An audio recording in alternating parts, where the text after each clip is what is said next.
नमस्कार. मी प्राध्यापक doctor S.G. Khanapure. मी तुमच्या सगळ्यांचं या व्याख्यानमालेमध्ये स्वागत करतोय. मित्रांनो, आपण मागच्या व्हिडिओमध्ये पहिला प्रकरण बघितलं होतं आणि त्या पहिल्या प्रकरणामध्ये आपण प्रास्ताविक केलं होतं. एकंदरीत या लेक्चर सिरीजचं प्रस्तावना आपण त्या व्हिडिओमध्ये केलं होतं. तर आज आपण लेक्चर सिरीजमधल्या प्रकरण 2 आपण जातो. मित्रांनो, या प्रकरण 2मध्ये आपण पाहणार आहोत की एकूण या व्याख्यानमालेमध्ये, या लेक्चर सिरीजमध्ये आपण कोणकोणत्या मुद्द्यांच्यावरती बोलणार आहोत, कोणकोणते मुद्दे आपण कव्हर करणार आहोत, किंवा टोटल ह्या लेक्चर सिरीजचा सिलेबस काय आहे, त्याच्यातला कंटेंट काय आहे. एकूण मित्रांनो, आपण जवळपास 35 ते 40 प्रकरणावरती बोलणार आहोत. त्याच्यामध्ये पुन्हा भाग 1, भाग 2, भाग 3 या पद्धतीने असणार आहेत. तर एकंदरीत जवळपास 50 ते 60 व्हिडिओज होतील.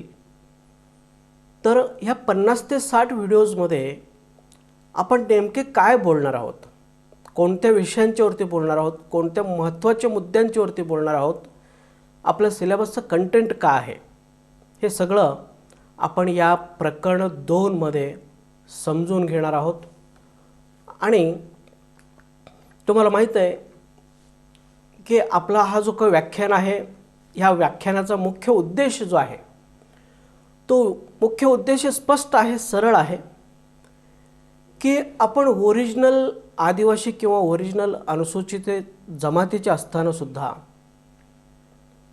आपण ओरिजिनल अनुसूचित जमातीचे असल्याचे शेकडो पुरावे आपल्या विस्तारित क्षेत्रामध्ये असतानासुद्धा आपल्याला न्याय का मिळत नाही.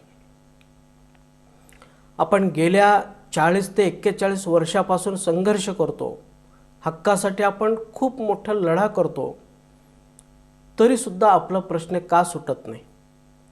आपल्याला सहजपणे कास्ट सर्टिफिकेट का मिळत नाही, व्हॅलिडिटी का मिळत नाही, आणि आपल्या नेमक्या अडचणी तरी काय आहेत. आपण पडताळणी समितीमध्ये स्वतःला अनुसूचित जमातीचे का सिद्ध करू शकत नाही. पडताळणी समितीमध्ये आपल्याला काय अडचणी येतात. त्यानंतर कोर्टामध्ये आपल्याला न्याय का मिळत नाही, कोर्टामध्ये आपले प्रकरण अवैध का होतात, कोर्टामध्ये आपली जात सिद्ध करण्यामध्ये आपण का मागे पडतो, कुठे मागे पडतो, नेमके आपले अडचणी काय आहेत. त्यानंतर आपण बघणार आहोत की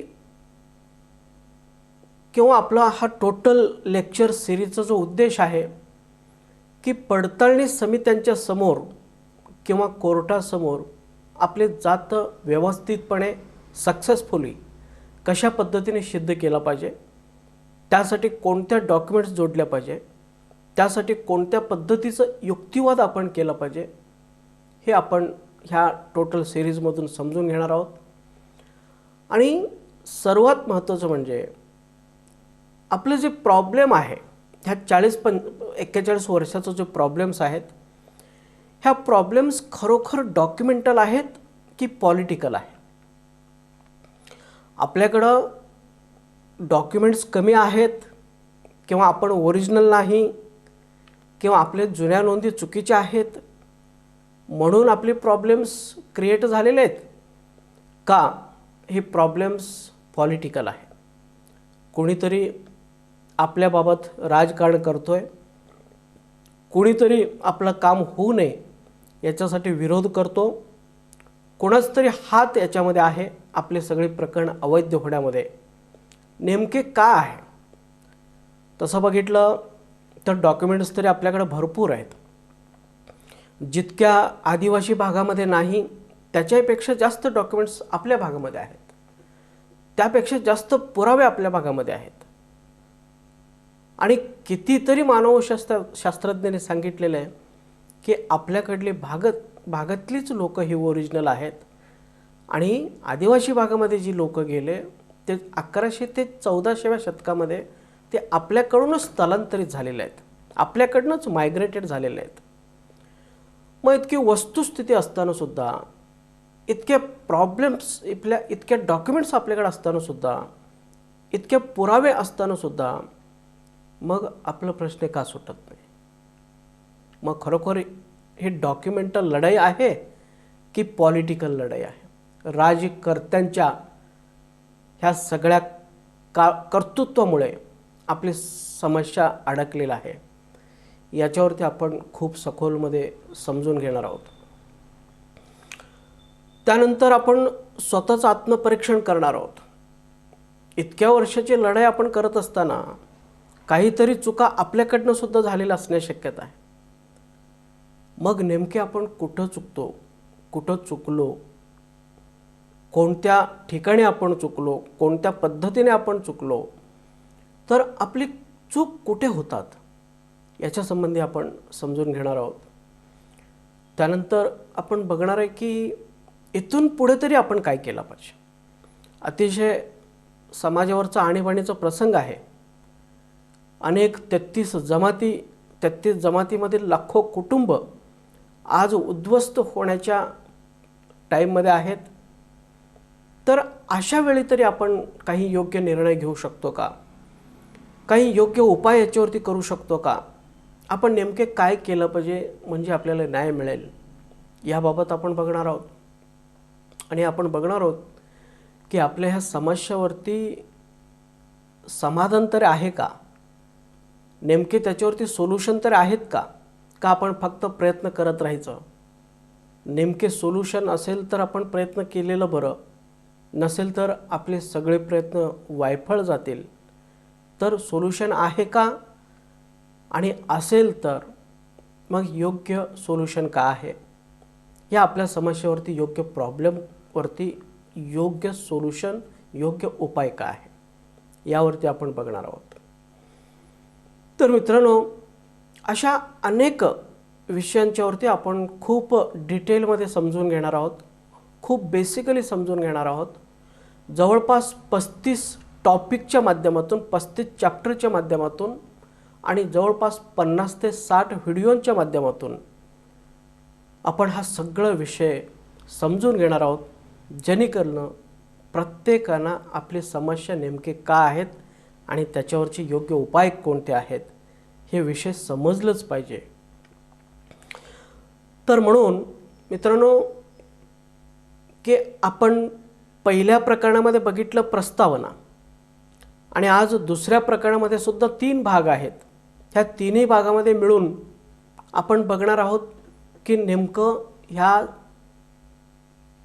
सिलेबस काय आहे, या लेक्चर सिरीजचं कंटेंट काय आहे, आपण नेमकं कोणते मुद्दे कव्हर करणार आहोत. तर मित्रांनो, त्यातला पहिला मुद्दा म्हणजे तिसऱ्या प्रकरणापासून आपण ॲक्च्युली मुद्द्यांची मांडणी करणार आहोत. पहिल्या आणि दुसऱ्या जे लेक्चर्स आहेत किंवा प्रकरण आहेत हे जनरल इंट्रोडक्टरी टॉक आहेत. प्रत्यक्ष जो सिलेबस आहे आपण तिसऱ्या प्रकरणापासून सुरुवात करणार आहोत. तर मित्रांनो, तिसऱ्या प्रकरणामध्ये आपण बघणार आहोत की आदिवासी म्हणजे काय किंवा ॲबओरिजिनल म्हणजे काय. अगदी बेसिकली आपण सगळ्या गोष्टी समजून घेणार आहोत. त्याच्यानंतर जमात म्हणजे काय किंवा ट्राईब म्हणजे काय, आणि जमातीमध्ये किती प्रकार आहेत, आणि त्यातलं ॲबओरिजिनल जमात म्हणजे काय, आदिवासी जमात म्हणजे काय, किंवा हिल ट्राईब म्हणजे काय, डोंगरी जमात म्हणजे काय, याच्यावरती आपण बघणार आहोत. त्याच्यानंतर आदिवासी म्हटल्यानंतर प्रत्येक आदिवासी हे डोंगरामध्येच राहिले पाहिजे का, दऱ्याखोऱ्यामध्येच राहिले पाहिजे का, जंगलामध्येच राहिले पाहिजे का, अतिशय दुर्गम भागामध्येच राहिले पाहिजे का, का आदिवासीसुद्धा प्लेन एरियामध्ये राहू शकतात. जेव्हा आपण नेमके आदिवासी म्हणजे काय हे जेव्हा समजेल तेव्हा तुमच्या लक्षात येईल की आदिवासी कुठंही राहू शकतो, त्याला बंधन नाही. आदिवासी याचं आत्ता सध्या मी तुम्हाला थोडक्यात अर्थ सांगतो. आदिवासी याचा अर्थ आधीपासून या देशात राहणारे, या देशामध्ये आधीपासून राहणारे, पूर्वीपासून राहणारे, सुरुवातीपासून राहणारे, म्हणजे या देशाचे मूळ निवासी, या देशाचे मालक, ह्यांना आपण आदिवासी म्हणतो. आदिवासी म्हणजे जंगलामध्ये बाण खांद्याला अडकून कपडे न घालता शिकार करणे, कंदमुळं खाणे, असं त्याचा अर्थ नाही आहे. आदिवासी म्हणजे ह्या देशामध्ये सुरुवातीपासून राहणारे. म्हणजे कोळी समाज हे रामायण महाभारतच नव्हे तर त्याच्या हजारो वर्षापूर्वीपासून ह्या भारताचं नागरिक आहे, ह्या भारतामध्ये राहतो आहे. म्हणून कोळी समाज एक आदिवासी समाज आहे, म्हणजे आधीपासून ह्या देशामध्ये राहणारा समाज आहे, म्हणून ह्या देशाचा मालक आहे. तर आदिवासी याचा अर्थ की या देशाचा मालक, या देशामध्ये मधील मूळ रहिवासी, जे भारताच्या बाहेरून आलेले नाही. जसं आपण म्हणतो की बरेचसे जाती आपल्या भारतामध्ये बाहेरून आले. काही लोक सांगतात की ब्राह्मण हे बाहेरून आले, ख्रिश्चन हे बाहेरून आले, मुसलमान हे बाहेरून आले. तर हे बाहेरून आलेले ह्यांना आपण आदिवासी म्हणू शकत नाही, कारण हे आधीपासून या ठिकाणी राहत नाही, या देशामध्ये राहत नाही. परंतु त्यांना सोडल्यानंतर बाकीचे बरेचसे असे जमाती आहेत, जे मी काल तुम्हाला सांगितलं, एकूण 47 जमाती आहेत. भारतामध्ये जास्त आहेत, 150पेक्षा जास्त जमाती आहेत. या जमाती ह्या देशातली मूळ रहिवासी आहेत, म्हणून त्यांना आदिवासी म्हटलं जातं. हे आदिवासी कधीही बाहेरून आलेले नाही, ह्या देशामध्येच हे जन्म घेतले, देशामध्येच राहिले आणि हजारो वर्षापासून ते राहत आहेत. मूळ त्यांचाच हा देश आहे. म्हणून मित्रांनो, आदिवासी राहण्यासाठी आपल्याला कधीही डोंगरातच राहायला पाहिजे असं नाही. हां, काही जमाती डोंगरामध्ये राहतात, ठीक आहे, त्यांना आपण हिल ट्राईब्स म्हणतो. पण आदिवासी राहण्यासाठी किंवा आदिवासी म्हणून घेण्यासाठी किंवा ह्या देशाचे मूल मालक म्हणून घेण्यासाठी आपल्याला जंगलामध्ये, दऱ्यामध्ये, खोऱ्यामध्ये राहण्याची गरज नाही. तुम्ही कुठेही राहू शकता, फक्त तुम्ही बाहेरच्या देशातून आलेले नाही ह्याची पुरावा तुमच्याकडे पाहिजे. तुमची पिढी, तुमचे रक्तातील पूर्वज हे बाहेरच्या देशातून भारतामध्ये आलेले नाही, हे एवढं सिद्ध झालं तर तुम्ही आदिवासी, हा त्याचा मूळ व्याख्या आहे, लक्षात घ्या. म्हणून आपण कुठंही राहिलो तरी आदिवासी असतो. तर आदिवासी जमाते हे डोंगरामध्ये, दऱ्याखोऱ्यामध्ये राहायला पाहिजे असं नाही, ते कुठंही राहू शकतं, हे तुम्ही नेहमी लक्षात ठेवा. त्याच्यानंतर आपण ह्या प्रकरण नंबर 3 मध्ये बघणार आहे की आदिवासी जमातींची वैशिष्ट्य काय आहे. ह्या अनेक जमाती आहेत, अनेक आदिवासी संस्कृती आहेत, तर यांचं वैशिष्ट्य काय आहे. प्रत्येकांची वैशिष्ट्य वेगवेगळी असतात, परंतु काही कॉमन वैशिष्ट्य ह्या शास्त्रज्ञांनी शोधून काढलेलं आहेत.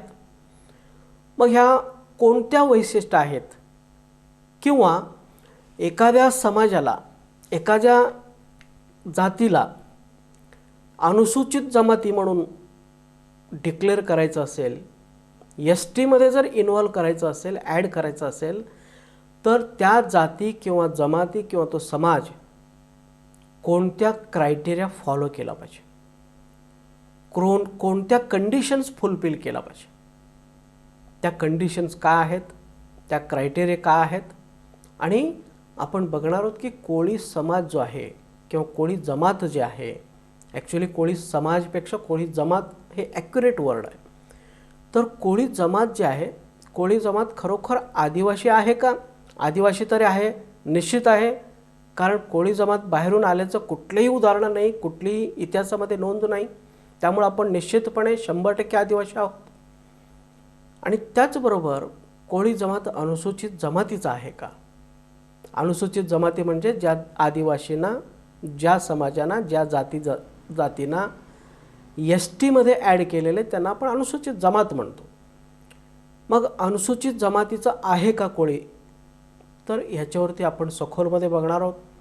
आणि कोळी जमात ही जी आदिवासींची जे क्रायटेरिया आहेत किंवा अनुसूचित जमातीमध्ये टाकण्यासाठी लागणारे जे क्रायटेरियाज आहेत, हे क्रायटेरिया फॉलो करतं आहे का, फुलफिल करतं आहे का, ते आपण बघणार आहोत. आणि सर्वात महत्त्वाचं म्हणजे की ज्यांना नाव ठेवलं जातं, जे विस्तारित क्षेत्रातील जी कोळी समाज आहे, कोळी जमात आहे, तर ह्या विस्तारित क्षेत्रातील कोळी जमात किंवा कोळी समाज हे आदिवासी आहे का, किंवा आदिवासी तर 100% आहे, त्याच्यामध्ये नो ऑब्जेक्शन्स, परंतु अनुसूचित जमातीचा आहे का.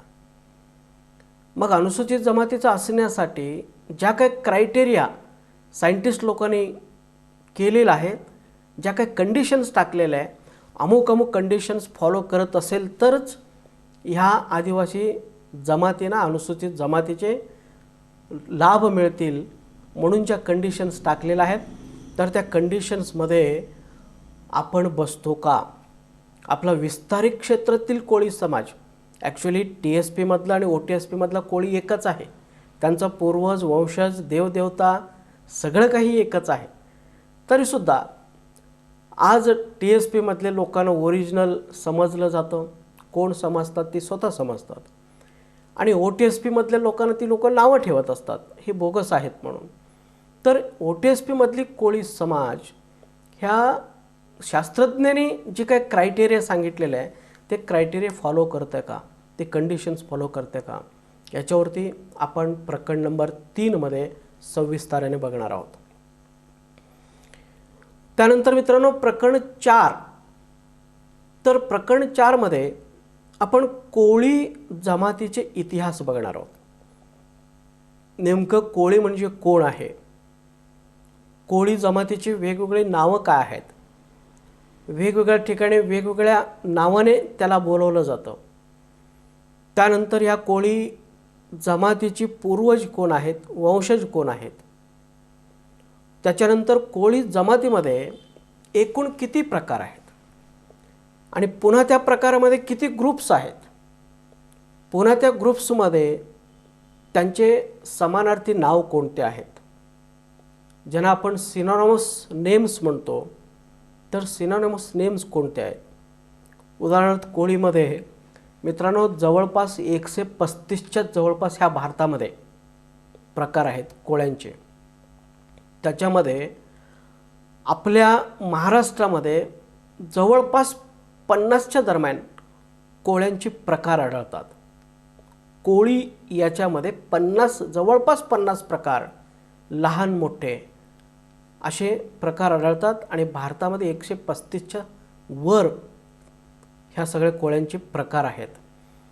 तर कोळीमध्ये किती प्रकार आहेत ॲटलिस्ट महाराष्ट्रामध्ये, आणि त्याच्यानंतर त्या प्रकारामध्ये पुन्हा ग्रुप्स कुठले आहेत, कोणत्या ग्रुप्स खाली कोणत्या कोळी जमातींना ॲड केलं गेलेलं आहे, कोळी प्रकारांना ॲड केलं गेलेलं आहे, आणि प्लस त्यांचे जे अनुसूचित जमातीमध्ये आहेत, विशेष करून जसं महादेव कोळी आहे, मल्हार कोळी आहे, टोकरे कोळी आहे, ढोर कोळी आहे, हे जे कोलगा आणि कोलचा ह्या जे प्रकार आहेत, तर त्यांचे इतर वेगवेगळे नाव कोणते आहेत. फक्त महादेव कोळी हा महादेव कोळी नाही आहे. उदाहरणार्थ तुम्हाला माहीत आहे की महादेव कोळीलाच पुन्हा आपण डोंगरी कोळी म्हणतो किंवा काही वेळा राज कोळी म्हणतो.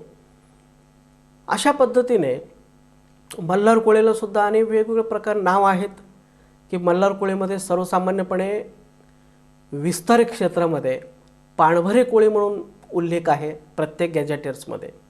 पाणभरे कोळी, पाणकोळी, कुनम कोळी, चुंबळे कोळी अशी वेगवेगळे नावं ह्या मल्हार कोळ्यांना दिलेलं आहे, आणि त्या नावाने विस्तारित क्षेत्रामध्ये सगळीकडे उल्लेख आहे. आणि अगदी पाणकोळी म्हणून जरी उल्लेख असला तरी ॲक्च्युली ती आपलं मल्हार कोळी आहे, आणि मल्हार कोळी म्हणजेच अनुसूचित जमातीमधील कोळी आहे. तर कोळी जमात काय आहे, कोळी जमातीमध्ये किती प्रकार आहेत, त्यानंतर पुन्हा कोळी जमातीमध्ये वेगवेगळे समूह कोणते आहेत, आणि कोळी जमातीमधल्या जे समूह आहेत त्याच्यातली जी मुख्य जात आहेत त्यांच्या समानार्थी शब्द कोणते आहेत, इतर वेगवेगळ्या भागामध्ये वेगवेगळी नावं काय आहेत, ह्याविषयी आपण समजून घेणार आहोत. पुन्हा आपण स्वतंत्रपणे महादेव कोळ्यांचे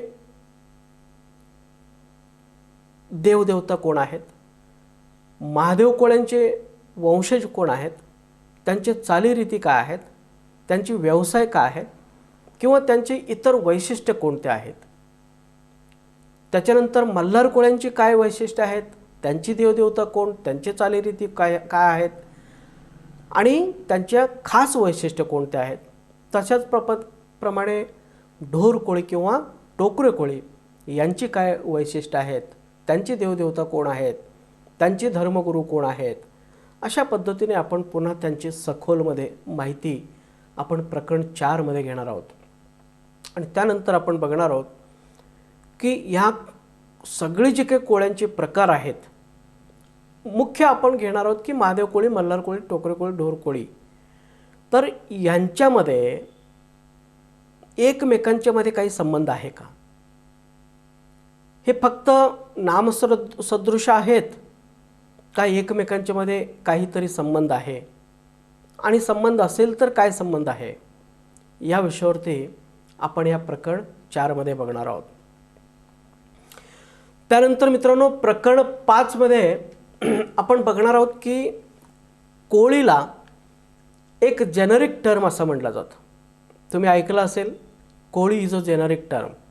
कोळी म्हणजे एक सर्वसामान्य वर्ड आहे किंवा जेनरिक टर्म आहे, बोलीभाषा आहे, आपण असं ऐकतो. तर नेमकं जेनरिक टर्म म्हणजे काय आणि कोळी जेनरिक टर्म कसा आहे, याविषयी आपण प्रकरण नंबर 5 मध्ये समजून घेणार आहोत. आणि महत्त्वाचं म्हणजे 1950 पूर्वी सगळ्या प्रकारची जी कोळी आहेत, मी तुम्हाला सांगितलं महाराष्ट्रामध्ये जवळपास 45 ते 50 प्रकारचे कोळी आहेत. तर ह्या सगळ्या कोळ्यांचे 1950 पूर्वी फक्त कोळीच असं नोंदी झालेलं आहे. मग ते आदिवासी भागातील कोळी असू दे, विस्तारित क्षेत्रातील कोळी असू दे, किंवा कोकणातले असू दे, किंवा कोस्टल एरियातले कोळी असू दे, ह्या प्रत्येकांची नोंदी जी आहे ना 1950 पूर्वी फक्त कोळी म्हणूनच झालेलं आहे.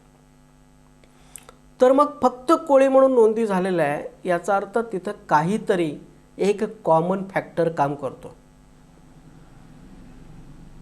एक काहीतरी कॉमन घटना घडलेलं आहे की ज्याच्यामुळं सगळ्यांची नोंदी कोळी झालेली आहे. तसं जर नसता तर प्रत्येकांची कोळी नोंदी न होता काही ठिकाणी महादेव कोळी नोंदी झाले असते, काही ठिकाणी मल्हार झाले असते, काही ठिकाणी फक्त कोळी झाले असते. पण असं न होता मित्रांनो की संपूर्ण महाराष्ट्रामध्ये कुठेही तुम्ही जावा, कोणाकडेही तुम्ही जावा, त्या सगळ्यांची नोंदी फक्त कोळी आहेत 1950 पूर्वीचे. मग फक्त कोळी नोंदी असतील तर ती कशासाठी झालेली आहे, का झालेलं आहे, कुणी केलेलं आहे, त्यावेळेचे नियम काय होते, कोळी नोंदी करण्यामागं काय कारण होते, ह्या सगळ्यांच्या बाबतीत आपण समजून घेणार आहोत. आणि त्यानंतर आपण बघणार आहोत की कोळी नोंदीमुळे आपल्याला पडताळणी समित्यांच्या समोर काय अडचणी येतात, कोळी नोंदीमुळे कोर्टाच्या मध्ये काय आपल्याला अडचणी येतात, आणि आपण ह्या कोळी नोंदीवरती कसं मात केला पाहिजे.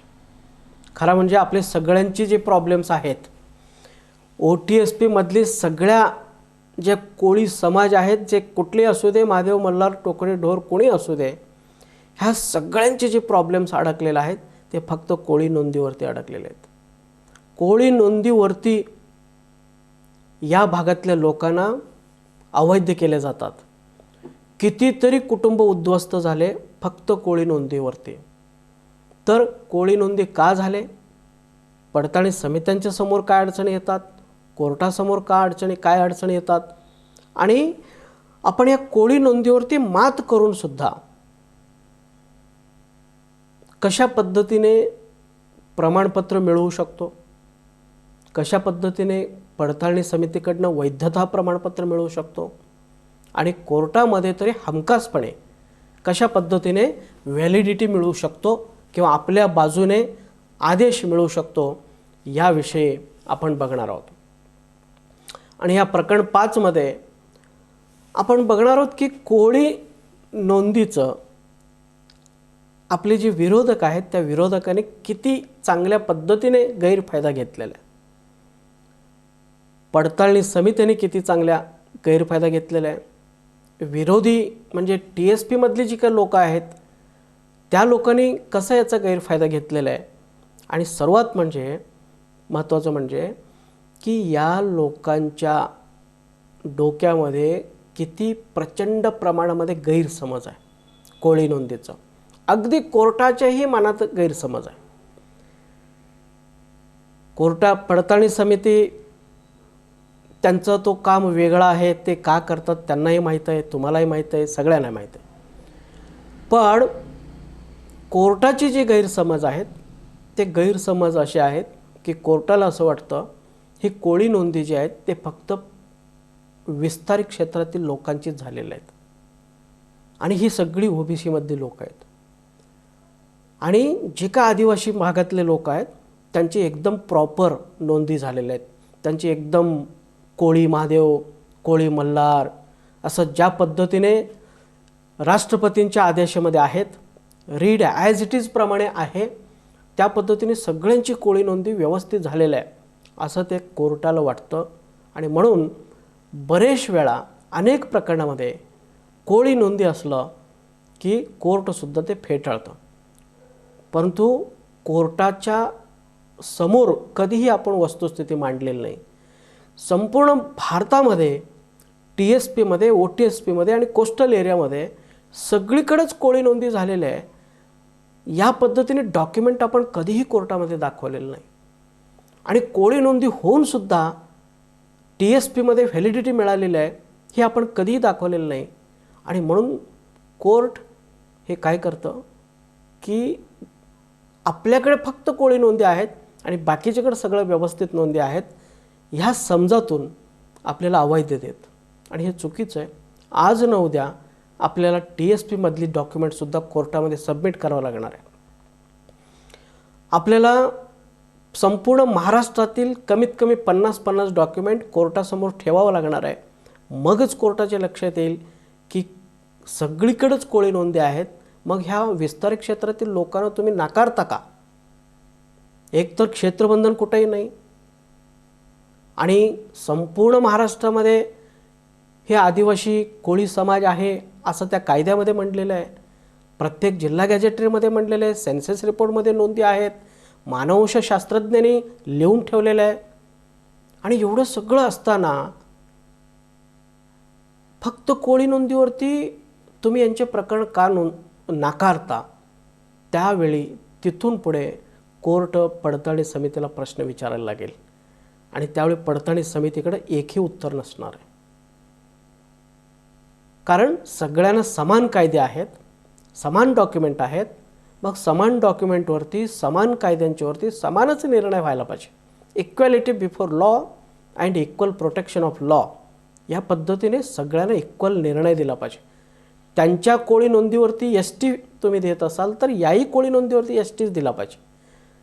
आणि या कोळी विस्तारित क्षेत्रातील कोळी नोंदीवरती तुम्ही त्यांना OBC म्हणत असाल, SBC म्हणत असाल तर क्षेत्रबंधनातील कोळीवर नोंदीवरती सुद्धा तुम्हाला SBCच म्हणायला पाहिजे, OBCच म्हणायला पाहिजे. कारण आता 1976 नंतर हा आदिवासी आणि तो आदिवासी नाही असं काही राहिलेलं नाही आहे. कुठंही राहणारा माणूस हा आदिवासीच आहे, कुठंही राहणारा कोळी हा अनुसूचित जमातीचाच आहे. हा व्यवस्थितपणे आपण कोर्टामध्ये मांडणी करावं लागणार आहे. कोर्टाची गैरसमज आपल्याला दूर करावं लागणार आहे. तर मित्रांनो, आपण ह्या प्रकरण नंबर 5 मध्ये बघणार आहोत की OTSP मधली लोकांची ह्या कोळी नोंदीमुळं किती नुकसान झालेलं आहे. आज जे तुम्ही बघता ना, लोक SBC स्वीकारले, स्वतःची जात सोडून दिले. लोक अधिसंख्यापद स्वीकारले, स्वतःची जात सोडून दिले. लोक आत्महत्या केले, संपूर्ण जीवन त्याने सोडून दिलं. तर हे जे घटना आपण बघतो विस्तारित क्षेत्रामध्ये, त्याचं एकमेव कारण आहे ते म्हणजे कोळी नोंदी. 1950 पूर्वीची नोंदी ही आपली कोळी आहेत, म्हणून ह्या सगळ्या घटना घडतात. आपण ओरिजिनल असून सुद्धा आपल्याला आपले जात सोडून द्यावं लागतं, कारण माझ्या आजोबाच्या पणजोबाच्या दाखल्यावरती कोळी नोंदी आहे ह्या एकमेव कारणाने. परंतु मित्रांनो, आपण त्याच्यावरती सहजपणे मात करू, निश्चितपणे मात करू. त्यानंतर प्रकरण 6 मध्ये आपण बघणार आहोत की इंडियन एव्हिडन्स ॲक्ट 1872 मध्ये काही महत्त्वाच्या गोष्टी आहेत, ज्याच्यामध्ये त्यांनी सांगितलेलं आहे की मानववंशशास्त्रज्ञ म्हणा, समाजशास्त्रज्ञ म्हणा, किंवा त्यांनी लिहिलेले कुठल्याही प्रकारचे संदर्भ ग्रंथ म्हणा किंवा संशोधन प्रबंध म्हणा, ह्या सगळ्यांना प्रचंड महत्त्व दिलेलं आहे. 1872 ॲक्टमध्ये त्यांनी इतकं सांगितलेलं आहे की अगदी त्या काळामध्ये एखादा तार जरी असला, एखादा पत्र जरी असेल, टपाल जरी असेल, की कुणीतरी पाठवलं असेल की जय महादेव कोळी एवढं जरी कोणी टाकलं असेल त्या काळी, तर आत्ता सध्या तो टपालसुद्धा एक स्ट्रॉंग पुरावा होतो की तुम्ही महादेव कोळी होता ह्याचे. इंग्रजांनी जरा जरी कुठं नोंद केलं असेल, त्या एक साधी चिठ्ठी जरी असेल, तर ती चिठ्ठीसुद्धा इंडियन एव्हिडन्स ॲक्ट 1872 प्रमाणे एक स्ट्रॉंग प्रूफ होतो. त्या इंडियन एव्हिडन्स ॲक्टबद्दल आपण ह्या प्रकरण 6 मध्ये बघणार आहोत. आणि याच्यामध्ये हेही सांगितलेलं आहे, कोणतंही डॉक्युमेंट जर 30 वर्षापूर्वीचं असेल तर त्याला तुम्ही कोणत्याही प्रकारचे ऑब्जेक्शन न घेता त्याला सबळ पुरावा म्हणून गृहीत धरला पाहिजे. जर तुमच्या वडिलांचे, तुमचे आजोबांचे नोंदी अगदी 30 वर्षापूर्वीचे असतील आणि ज्याच्यावरती महादेव कोळी, मल्हार कोळी, टोकरे कोळी, ढोर कोळी असेल, तर ते इंडियन एव्हिडन्स ॲक्टप्रमाणे मित्रांनो ते कायद्यामध्ये स्ट्रॉंग प्रूफ्स आहेत. आपण याच्याकडे कधी बघितलेलं नाही, आपण ते बघू, त्या पद्धतीने आपण काम करू. त्यानंतर डिस्ट्रिक्ट गॅझेटियरला तरी एव्हिडन्स ॲक्टमध्ये प्रचंड महत्त्व दिलेलं आहे. डिस्ट्रिक्ट गॅझेटर्स म्हणजे स्ट्रॉंगेस्ट प्रूफ्स. त्यांना कोणी ऑब्जेक्शनच घेऊ शकत नाही आणि त्याचा नाकार कोणी करू शकत नाही. ह्या भारतामध्ये कोणालाही नाकाराचे अधिकार नाही. त्यामुळे गॅझेटियर्समध्ये जे नोंदवलेलं आहे तो फायनल आहे, ते सगळ्यांना बंधनकारक आहे, ते मानावंच लागणार आहे. म्हणून आपण जास्त करून गॅझेटियरवरती भर देणार आहोत. त्याच्यानंतर सेन्सस रिपोर्ट जे आहे, जनगणना नोंदी जे आहे, तर जनगणना नोंदीला आपण पुरावा म्हणून कोर्टामध्ये सबमिट करू शकत नाही. परंतु की त्या जनगणना नोंदीमुळे जे काही इफेक्ट झालेला आहे, जो परिणाम झालेला आहे, तर त्याला तुम्ही पुरावा म्हणून करू शकता. म्हणून आपण जनगणना नोंदीचं सुद्धा इनडायरेक्टली कोर्टामध्ये वापरणार आहोत. सेन्सस रिपोर्ट कोर्टामध्ये वापरता येतं, इनडायरेक्टली वापरता येतं, आपण व्यवस्थितपणे ते वापरू. त्यानंतर आपण या प्रकरण 6 मध्ये बघणार आहोत की हे जे काही सेन्सस रिपोर्ट्समध्ये प्रत्येक 10-10 वर्षाला जी लोकसंख्येची नोंद घेतली जाते, कोणत्या जिल्ह्यामध्ये किती लोक असतात, किती लोक आहेत, कोणत्या जमातीचे आहेत, ही जी नोंद घेतली जाते ना, तर त्या नोंदीचं किंवा त्यामध्ये दिलेले पॉप्युलेशन जे आहे त्या पॉप्युलेशनचं पुढं काय होतं. तर मित्रांनो, सेन्सेसमध्ये फॉर एक्झाम्पल मी तुम्हाला सांगितलं होतं कालच्या व्हिडिओमध्ये, सोलापूरमध्ये 51,199च्या दरम्यान काहीतरी महादेव कोळ्यांची नोंदी झालेली 2011 मध्ये. मग यांचा उपयोग कुठं होतो, तर अशा पद्धतीने प्रत्येक जिल्ह्यामध्ये महादेव कोळी, मल्हार कोळी, टोकरे कोळी, ढोर कोळी यांची नोंदी आहेत. तर ह्या सेन्ससमधली जी नोंदी आहे, तर त्याचा उपयोग मित्रांनो त्या प्रत्येक कामासाठी शासनाकडून केला जातो. ह्या सेन्सस रिपोर्टचा उपयोग फॉर एक्झाम्पल रिझर्वेशन पॉलिसी ठरवण्यामध्ये होतो. आज भारतामध्ये 7.5% STची लोकसंख्या आहे, म्हणून 7.5% रिझर्वेशन ठेवलेलं आहे. त्याच पद्धतीने सगळ्यांची जी रिझर्वेशन ठरवलेलं आहे 17% कुठलं SC, तर 17% का ठेवलेलं आहे, तर त्याचा अर्थ असं की भारतामध्ये एकूण SCची प्रमाण जे आहे 17% आहे, एकूण लोकसंख्या 17% आहे. मग त्यांनी लोकसंख्या कशावरनं ठरवले, तो सेन्सस रिपोर्टवरनं, जनगणना नोंदीवरनं. म्हणून की STसाठी जो 7.5% कोटा आहे भारतामध्ये, तर तो 7.5% कोटा कशातनं ठरलेला आहे, तर 7.5% कोटा हे STची लोक भारतामध्ये 7.5% राहतात म्हणून ते कोटा दिलेला आहे. त्याच्या वर किंवा त्याच्या खाली देता येत नाही, त्या लोकसंख्येप्रमाणे द्यावं लागतं. आणि लोकसंख्या कसा ठरवला जातो, तर लोकसंख्या ठरवला जातो की त्या सेन्सस रिपोर्टमध्ये नोंद झालेले जातींच्या वरनं. आणि पुन्हा आपल्या महाराष्ट्रामध्ये मित्रांनो, आदिवासी विकास विभागाला केंद्राकडनं प्रत्येक वर्षी 9% आदिवासी विकास निधी दिला जातो. आदिवासींच्यासाठी फंड्स दिले जातात. मग 9% निधी कुठून दिला जातो, कशावरनं दिला जातो, तर हा 9% निधी जो आहे तो टोटल महाराष्ट्रातील ST समाज काउंट करून निधी दिला जातो. फक्त आदिवासी भागातली नाही आहे, आदिवासी भागाच्या व्यतिरिक्त राहणाऱ्या आदिवासींची सुद्धा लोकसंख्या त्या निधी देण्यामध्ये काउंट केलं जातं. तुम्ही जर म्हणाल की फक्त आदिवासी एरियामध्ये राहणारी लोकांची काउंट केला पाहिजे, तर मित्रांनो फक्त 4% निधी मिळाला असता. कारण एकूण 9% आदिवासींच्यापैकी, अनुसूचित जमातीपैकी, अनुसूचित जमात आणि आदिवासी ह्याच्यामध्ये फरक आहे, आपण नंतरच्या ह्याच्यामध्ये समजून घेऊ.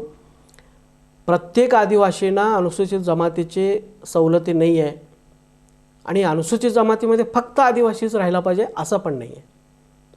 त्यामुळे अनुसूचित जमाती वेगळा आहे, आदिवासी वेगळा आहे, आपण नंतरच्या लेक्चरमध्ये आपण समजून घेऊ. पण लक्षात घ्या की महाराष्ट्रामध्ये जे 9% जो निधी दिला जातो अनुसूचित जमातीसाठी, तर त्याचं एकच कारण आहे की महाराष्ट्रामध्ये अनुसूचित जमातीची लोकसंख्या 9% आहे. आणि त्याच्यातलं TSPमध्ये 4% आणि OTSPमध्ये 5% मी तुम्हाला कालच्या व्हिडिओमध्ये सांगितलेलं आहे. म्हणून आपल्या नावावरती 5% निधी केंद्र शासन ह्या महाराष्ट्र शासनाला दरवर्षी देत असतो.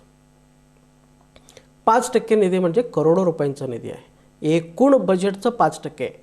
महाराष्ट्र शासनाचं जेवढं बजेट आहे तेवढ्या बजेटचं 5% निधी म्हणजे करोडो निधी आपल्या नावावरती दरवर्षी केंद्र शासनाकडनं राज्य शासनाच्या म्हणजेच आदिवासी विकास विभागाच्या तिजोरीवरती ते पडत असतं. त्यानंतर ह्या सेन्ससमधली जी लोकसंख्या आहे त्याचा उपयोग काय होतो, तर त्याचा उपयोग अनेक कामामध्ये होतो. आणि त्यातलं महत्त्वाचं काम म्हणजे त्या जमातीचे लोकसभा आणि विधानसभेचे जे मतदार केंद्र आहेत ते निश्चित करण्यासाठी, रिझर्व करण्यासाठी ह्या सेन्ससमधलं पॉप्युलेशनचा उपयोग होतो. मग आता एकूण 288 आमदारपैकी महाराष्ट्रामध्ये STसाठी 25 आमदार आहेत. 288 पैकी 25 म्हणजे 9% आमदार आहेत. मग 9% आमदार ह्या निवडणूक आयोगाने दिलेला आहे. मग कशावरनं दिलेले निवडणूक आयोगाने, तर त्याचं एकच कारण आहे, महाराष्ट्रामध्ये 9% आदिवासी आहेत, 9% अनुसूचित जमाती आहेत. मग 9% म्हणजे कोण, त्याच्यामध्ये आपण 5% आहोत. त्यानंतर 48 खासदारपैकी, महाराष्ट्रातलं एकूण 48 खासदारपैकी 4 खासदार म्हणजेच पुन्हा 9% खासदार ह्या STसाठी राखीव ठेवण्यात आलेले आहे. आणि त्या 9% पैकी आपलं 5% हिस्सा आहे, म्हणजे 2 खासदार आपले आहेत, 2 खासदार त्यांचे आहेत. तर अशा पद्धतीने अनुसूचित जमातीसाठी जे काय फायदे मिळतात त्या सगळे फायदे 9% आहेत आणि त्या 9% पैकी 5% आपलं आहे याच्यावरती आपण खूप डिटेलमध्ये आकडेवारीसहित डॉक्युमेंटल प्रूफसहित आपण प्रकरण नंबर 6मध्ये समजून घेणार आहोत. आणि आपलं दुर्दैव असं आहे 5% म्हणजे जास्त आपल्याला मिळतो, आपल्या नावावरचं जास्त मिळतो आणि एवढं मिळूनसुद्धा आपल्या भागामध्ये एकही आमदार नाही, एकही खासदार नाही. खरं म्हणजे आपल्या भागामध्ये 14 आमदार मिळालं पाहिजे होतं, 2 खासदार मिळालं पाहिजे होते आणि 5% अनुदान मिळालं पाहिजे होतं. पण ह्याच्यातलं काही आपल्याला मिळत नाही. आपल्याला फक्त एकच मिळतं, तुम्ही भोगस आहे, खोटे आहेत, जातचोर आहे याचं प्रमाणपत्र मिळतं, बाकी काही त्याच्यामध्ये मिळत नाही. आणि त्याचं कारण का, तर आपण अज्ञानी आहोत. आपल्याला सखोल माहीतच नाही स्वतःबद्दल की माझ्यासाठी काय लिहून ठेवलं गेलेलं आहे, माझ्यासाठी किती अनुदान आहे याबद्दल आपल्याला काहीच माहीत नाही आणि समजून घेण्याचाच आपण प्रयत्न करत नाही. म्हणून ह्या सगळ्या प्रॉब्लेम्स क्रिएट झालेल्या आहे. जर एखादा समाज निष्क्रिय असेल तर निश्चितपणे ते हालाकीमध्येच जगणार, ह्याच्यात काही संशय नाही. एखादा समाज हुशार असेल, ॲक्टिव्ह असेल, आज तुम्ही बघाल ब्राह्मण समाज फक्त 3% आहे आणि खूप ॲक्टिव्ह आहे. प्रत्येक माणूस हा त्या त्या भागातला तज्ज्ञ आहे आणि म्हणून तो ब्राह्मण समाज 3% असला तरी ह्या 97% लोकसंख्येवरती राज्य करतं. तुम्ही कुठेही बघा, विद्यापीठाचे सगळी कुलगुरू ते आहेत, केंद्रामधले सगळे मंत्री ते आहेत, 90% सगळे ते आहेत, बँकेमध्ये बघा सगळीच लोक ते आहेत, कुठेही बघा राजकारणामध्ये बघा तेच आहेत. कुठले तुमच्या कॉलनीमधलं जरी एखादा प्रमुख असेल तरी तो कुलकर्णी आहे, जोशी आहे. तुमच्या कॉलेजमध्ये प्राचार्य असेल किंवा एखादा तुमचा स्टाफ सेक्रेटरी असेल तरी तो कुलकर्णी आहे, जोशी आहे. कारण का, त्या समाजातला प्रत्येक माणूस स्वतःला घासून तयार करतो आणि तो समाजाला पुढे नेतो. आणि आपल्यामध्ये इतकी लोकसंख्या, कोळींची लोकसंख्या प्रचंड आहे आणि असूनसुद्धा ह्याच्यामध्ये खूप लोक निष्क्रिय आहेत. 99.99% लोक निष्क्रिय आहेत.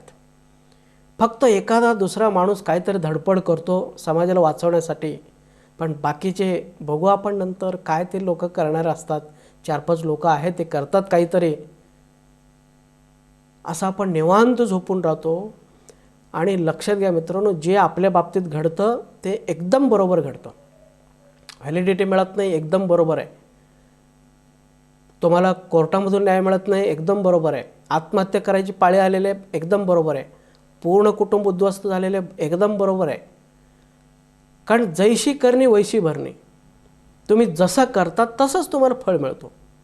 तुम्ही जर लढण्यासाठी तयार झाला असता, तुम्ही जर अभ्यास करण्यासाठी तयार झाला असता तर तुमच्यावरती ही पाळी आली नसते. एक माणसं, आपल्या विरोधातील एकच माणसं अख्ख्या समाजाला वाकवतो आणि फक्त एकच समाज नाही, 33 जमातीनं वाकवतो. कारण त्याला माहीत आहे हे मेलेली लोक आहेत, निष्क्रिय माणसं आहेत, ह्यांना मारणं खूप सोपं आहे, ह्यांना वाकवणं खूप सोपं आहे. पण आपल्यासाठी केंद्र शासन, निवडणूक आयोग, मानववंशशास्त्रज्ञ, जिल्हा गॅजेटियर्स, सेन्सस रिपोर्ट्स ह्या लोकांनी भरपूर दिलेलं आहे. फक्त आपल्याला ते सर्च करायचं आहे आणि त्याचा लाभ आपल्याला घ्यायचा आहे आणि ते सुद्धा आपण करू शकत नाही. याच्यापेक्षा ह्या समाजामध्ये दुर्दैव काय. म्हणून मित्रांनो, थोडंसं तयार व्हा, लढण्यासाठी तयार व्हा. तुम्हाला जे शक्य आहे ते समाजासाठी करा. समाज बुडतो आहे. आज समाजाचे अस्तित्व पूर्णपणे नष्ट होण्याच्या मार्गावर आहे.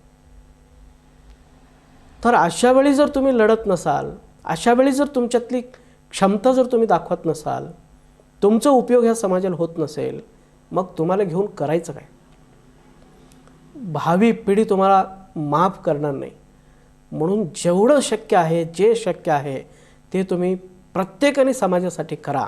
ज्याच्याकडे पैसा आहे तो पैसा द्या, ज्याच्याकडे नॉलेज आहे तो नॉलेज द्या, ज्याला मोर्चा काढता येतो तो मोर्चा काढा, ज्याला आणि काय व्याख्यान देतं तर व्याख्यान द्या. जे काही तुम्हाला करता येतं ते करा. जो वकील आहे तो न्यायालयामध्ये लढा. प्रत्येकाने खारीचा वाटा उचलला तर हा प्रश्न सुटतच नाही. कारण मुळात आपण भोगस नाही आहे. मुळात आपल्याला फक्त राजकारणी आपल्याला दाबतात, 25 आमदार लोक आपल्याला दाबतात आणि त्यांच्यामुळं आपण मागे पडतो. नाहीतर आपल्याकडे सगळी पुरावा आहेत, त्यांच्यापेक्षा आपल्याकडे जास्त पुरावे आहेत. हे तुम्ही नेहमी लक्षात घ्या मित्रांनो. शेवटच्या क्षणी तुम्ही सगळे ॲक्टिव्ह झाला पाहिजे, सगळी लढण्यासाठी तयार व्हायला पाहिजे. मगच या हजारो वर्षापूर्वीचं जातीला आपण वाचवू शकतो, ह्या जमातीला आपण जिवंत ठेवू शकतो. त्यानंतर आपण 7व्या प्रकरणामध्ये बघतोय. 7वं प्रकरण अतिशय महत्त्वाचं आहे.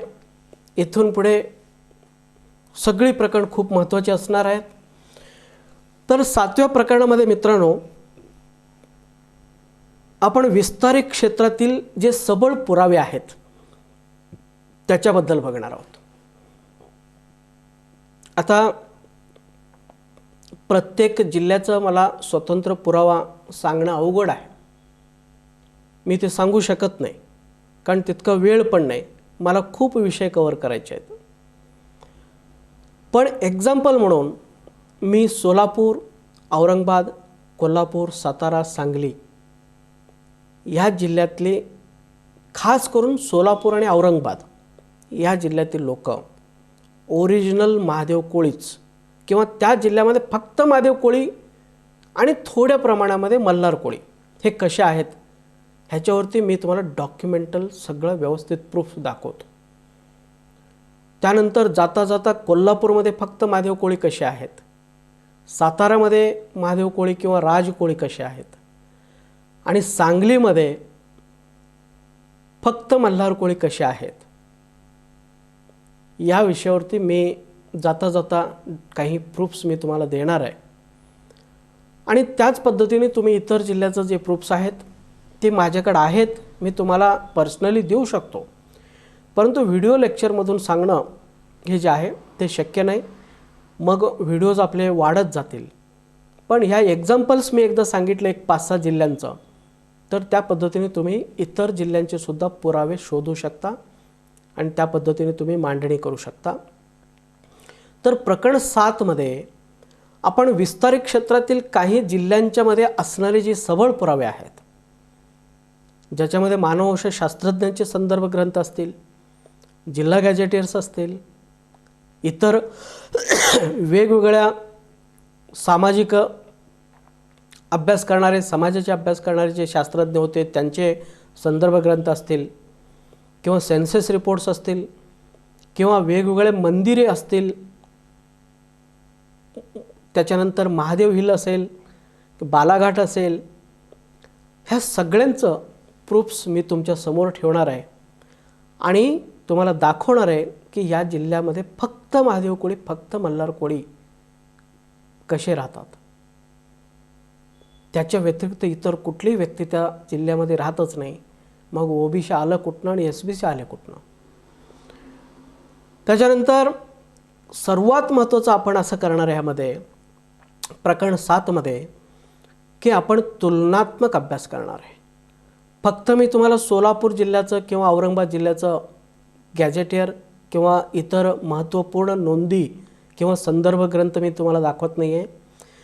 मी तुम्हाला ज्यांना आपण आदिवासी क्षेत्र म्हणतो, जिथं आदिवासींची संख्या जास्त प्रमाणामध्ये आज सध्या राहतात, कॉन्सन्ट्रेटेड पॉप्युलेशन ज्याला आपण म्हणतो, अहमदनगर असेल, पुणे असेल, ठाणे असेल, नाशिक असेल, कुलाबा असेल किंवा नंदुरबार असेल वगैरे, तर धुळे असेल, तर ह्या सगळ्या जिल्ह्यांचे गॅजेटियर बरोबर आपण ही गॅजेटियर कंपेअर करणार आहोत.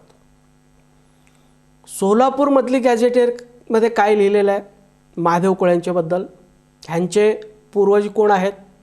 त्यानंतर अहमदनगरमधली गॅजेटियर, पुण्यामधली गॅजेटियर, नाशिकमधली गॅजेटियर, कुलाबामधली गॅजेटियर, धुळे, नंदुरबार ह्या सगळ्यांची गॅजेटियरमध्ये काय म्हणलेलं आहे. त्याच्यानंतर सोलापूरमधले गॅजेटियरमध्ये ह्या महादेव कोळ्यांचे व्यवसाय आणि देवदेवतांच्याबद्दल काय म्हणलेलं आहे. पुन्हा ह्या अहमदनगर, नाशिक, पुणे, ठाणे ह्यांच्या गॅजेटियरमध्ये त्या जिल्ह्यातील महादेव कोळ्यांच्या देवदेवतांच्याबद्दल काय म्हणलेलं आहे. त्यांच्या व्यवसायाबद्दल काय म्हणलेलं आहे, त्यांच्या चालीरीतीबद्दल काय म्हणलेलं आहे, त्यांच्या इतर संस्कृतीबद्दल काय म्हणलेलं आहे, हे सगळे मी तुम्हाला कंपेअर करून दाखवणार आहे, तुलनात्मक करून दाखवणार आहे आणि तुमच्या समोर मी डॉक्युमेंट धरून दाखवणार आहे. आणि यातून तुमच्या असं लक्षात येईल की बाबा रे, आपण सगळे एकच आहोत. की सोलापूरमधला, कोल्हापूरमधला, सांगलीमधला, सातारमधला, औरंगाबादमधला जो काही महादेव कोळी, मल्हार कोळी, टोकरे कोळी आहे, तो सगळं हा TSP मधले जे काही लोक आहेत तर त्याच पद्धतीने सगळं आहे.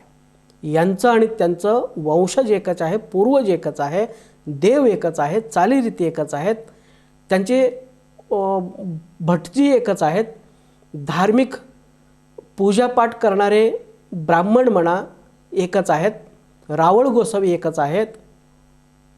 मग हे सगळं एकच असेल तर वेगळं काय आहे? मग या लोकांना ओरिजिनल म्हटलं जातं आणि त्या लोकांना बोगस म्हटलं जातं. मग फरक आला कुठून? सगळं एकच असेल तर फरक आला. मग महाराष्ट्रामध्ये 2 महादेव कोळी असले पाहिजे, 2 मल्हार कोळी, 2 टोकरे कोळी असायला पाहिजे. परंतु महाराष्ट्राच्या कास्ट लिस्टमध्ये महादेव कोळी 1, महादेव कोळी 2, टोकरे कोळी 1, टोकरे कोळी 2 असं कुठेही आपल्याला आढळत नाही.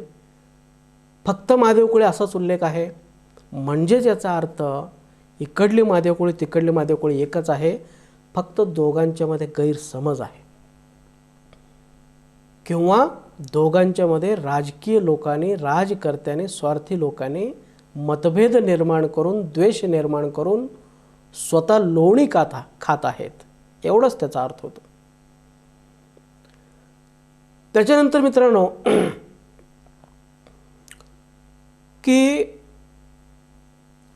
प्रकरण 7 मध्ये ह्या सगळ्या गोष्टी बघितल्यानंतर तुमच्या लक्षात येईल आणि सहजपणे सिद्ध होईल की हे सगळे आपण एकच आहोत.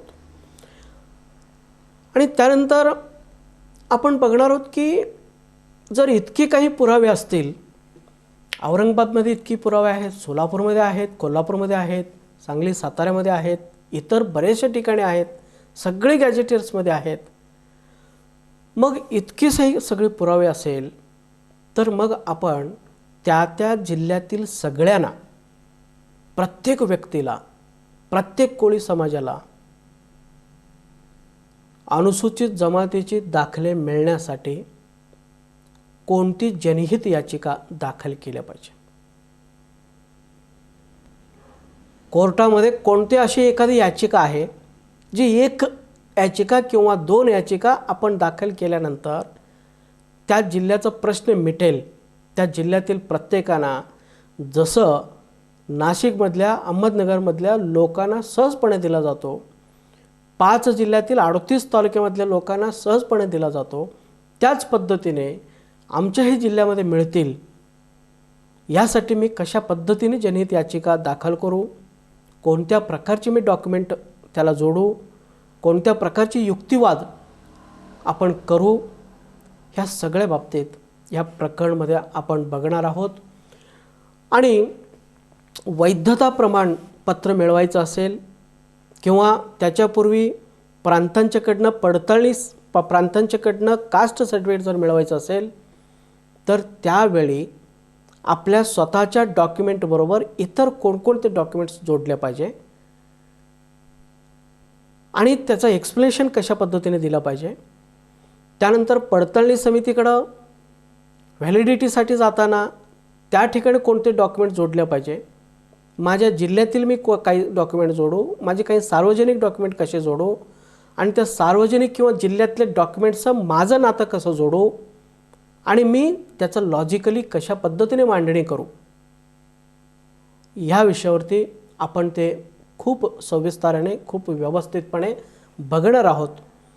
कारण याच्यापूर्वी आपण खूप चुका केलेल्या आहे. आपण फक्त आपल्या स्वतःच्या कुटुंबातील डॉक्युमेंट्सवरती महादेव कोळीचे सर्टिफिकेट मिळवण्याचा प्रयत्न करत होतो. तसं कधीही मिळू शकत नाही. कारण तुमच्या 1950 पूर्वीची नोंदी फक्त कोळी नोंदी आहेत. त्यामुळं कोळी नोंदीवरती तुम्हाला कदापिही महादेव कोळी मिळत नाही. त्याला काही सपोर्टिंग डॉक्युमेंट जर तुम्ही जोडला आणि त्याची व्यवस्थितपणे लॉजिकल मांडणी जर तुम्ही केला कोर्टामध्ये, निश्चितपणे तुम्हाला मिळणार. आणि ते कसं करायचं आहे, मी त्या प्रत्येक जिल्ह्याचे वेगळे आणि स्वतंत्र तुम्हाला याचिका दाखल करावं लागणार आहे. सगळ्यांचं कॉमनमध्ये याचिका होऊ शकत नाही. सोलापूरकरांचं एक वेगळं याचिका असणार आहे, औरंगाबादवाल्यांचं वेगळं असणार आहे, सांगलीवाल्यांचं तरी वेगळंच आहे, सातारा कोल्हापूर ह्या लोकांची वेगळी याचिका बनवावी लागणार आहे. कारण प्रत्येक जिल्ह्यामध्ये प्रूफ्स वेगळे आहेत. त्यामुळे आपलं मांडणी वेगळी असायला पाहिजे. एकच मांडणी, एकच डॉक्युमेंट्स, एकच प्रूफने आपण त्या जिल्ह्याला आदिवासी क्षेत्र घोषित करू शकत नाही किंवा त्या जिल्ह्यातील लोकांना सगळ्यांना व्हॅलिडिटी मिळण्यामध्ये मदत करू शकत नाही. म्हणून सगळे कोणत्या जिल्ह्याने काय डॉक्युमेंट जोडावं आणि काय मांडणी करावी ह्याच्यावरती मी बोलणार आहे. म्हणून हे प्रकरण 7 जो आहे, प्रकरण 7मध्येच मला वाटतं 5 ते 6 व्हिडिओ क्लिप्स होतील. 1-1 तासाचे 5 ते 6 व्हिडिओ क्लिप्स होतील. कारण हा प्रकरण अतिशय महत्त्वाचा आहे. तुम्हाला डॉक्युमेंट्स कसे मांडणी केलं पाहिजे, कोणते डॉक्युमेंट जोडले पाहिजे हे कळणं फार महत्त्वाचं आहे. म्हणून आपण प्रकरण 7 जे आहे खूप डिटेलमध्ये घेणार आहोत, सविस्तरपणे घेणार आहोत. तर याबाबत 5-6 भागामध्ये म्हणजे 5-6 व्हिडिओमध्ये पार्ट 1, पार्ट 2, पार्ट 3 असं एक 5 ते 6 व्हिडिओजमध्ये भागामध्ये आपण हा सगळा विषय त्या जिल्ह्याला अनुसरून आपण समजून घेणार आहोत.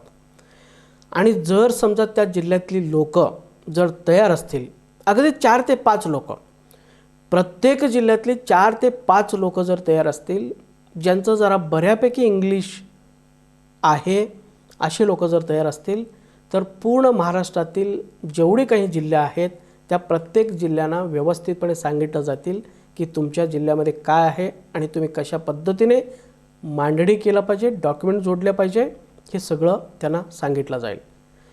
परंतु ह्या 5-6 जिल्हे तरी मी स्वतः ह्या व्हिडिओच्या माध्यमातून सांगणार आहे. त्याच्यानंतर मित्रांनो आपण बघणार आहोत की आरक्षणाचे टप्पे.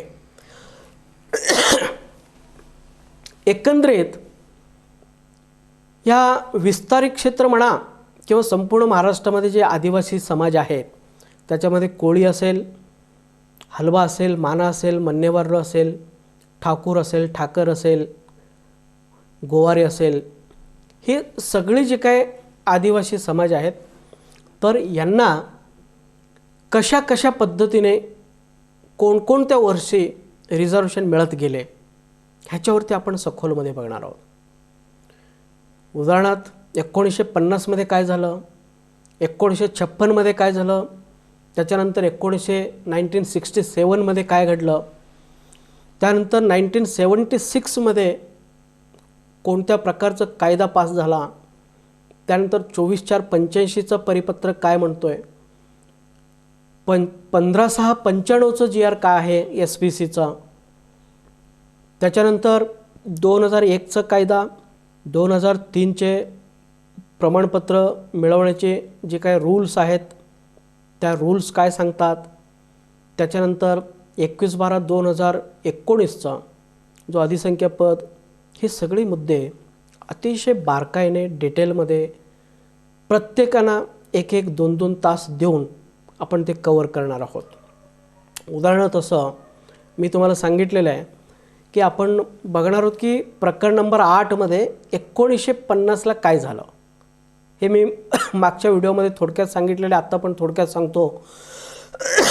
आणि ज्या लोक डायरेक्टली हा व्हिडिओ बघतात तर ते कृपया आधीचे व्हिडिओ बघा, कारण आधीचे व्हिडिओ जोपर्यंत तुम्ही बघत नाही तोपर्यंत या व्हिडिओमध्ये लिंक तुम्हाला लागणार नाही. म्हणून प्रत्येक व्हिडिओज तुम्ही क्रमाने बघा, प्रकरण वाईज बघा, भाग वाईज बघा. जोपर्यंत तुम्ही पहिलं प्रकरण आधी बघत नाही तोपर्यंत दुसरं प्रकरण तुम्हाला समजणार नाही, दुसरं बघितल्याशिवाय तिसरं प्रकरण तुम्हाला समजणार नाही. जोपर्यंत तुम्ही भाग 1 बघत नाही तोपर्यंत भाग 2 समजणार नाही, 2 बघितल्याशिवाय 3 समजणार नाही. म्हणून प्रत्येक व्हिडिओज तुम्ही क्रमाने बघा.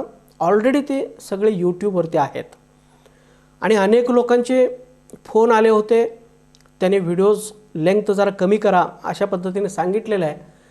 तरीसुद्धा 1 ते 1.5 तासाचे हे व्हिडिओज असणार आहेत. ते आपण खूप कमी केलो तर व्हिडिओज खूप वाढतील. तर मित्रांनो, प्रकरण 8मध्ये आपण बघणार आहे की 1950चा जो कायदा झाला, ज्याला आपण schedule tribe and schedule caste order 1950 असं म्हणतो, जे 6 सप्टेंबर 1950ला पारित झाला आणि 26 जानेवारी 1950ला ते प्रत्यक्षात अंमलात आलं. तर या कायद्यामध्ये एकूण 47 जमाती, काही ठिकाणी 45 म्हटलेले, काही ठिकाणी 47 म्हटलेले, प्रत्यक्षात ते 47 जमाती आहेत. काही छोटे छोटे जमाती त्याच्यामध्ये आहेत. तर 47 जमातींना या कायद्यामध्ये ॲड केलं होतं आणि त्याच्यामध्ये तुम्हाला माहीत आहे की जवळपास 16 ते 17 जमाती ज्या आहेत हे क्षेत्रबंधनामध्ये राहतात, कॉन्सन्ट्रेटेड एरियामध्ये राहतात, ट्रायबल एरियामध्ये राहतात, ज्याला आपण TSP म्हणतो. आणि जवळपास 33 ते 35 जमाती हे जे आहेत ते उर्वरित महाराष्ट्रामध्ये संपूर्ण कोकण किनारपट्टीपासून प्रत्येक जिल्ह्यामध्ये हे राहतात, ज्याला आपण विस्तारित क्षेत्र म्हणतो. विस्तारित क्षेत्र म्हणजे फक्त एक 7-8 जिल्हे जर सोडलो आपण आदिवासींचे, ते सगळे सोडल्यानंतर त्यांना आपण विस्तारित क्षेत्र म्हणतो. आणि एवढंच नाही तर त्याही जिल्ह्यामध्ये काहीच तालुक्यामध्ये मिळतात आणि काही तालुक्यामध्ये व्हॅलिडिटी मिळत नाही. त्यांनासुद्धा जिथं व्हॅलिडिटी मिळत नाही त्यांनासुद्धा आपण विस्तारित क्षेत्र असंच म्हणणार आहे किंवा TSP आपण OTSP म्हणतो. तर मित्रांनो, 16 ते 17 जे आहेत त्या जमाती, तर ती TSPमध्ये राहतात आणि 33 ते 35 जमाती हे OTSPमध्ये राहतात. आणि आज संपूर्ण सत्ता जो आहे आदिवासी विकास विभागाचा हा 16 ते 17 जमातीच्याकडे आहे. 33 जमाती पूर्णपणे उपासमारीचे जीवन जगत आहेत.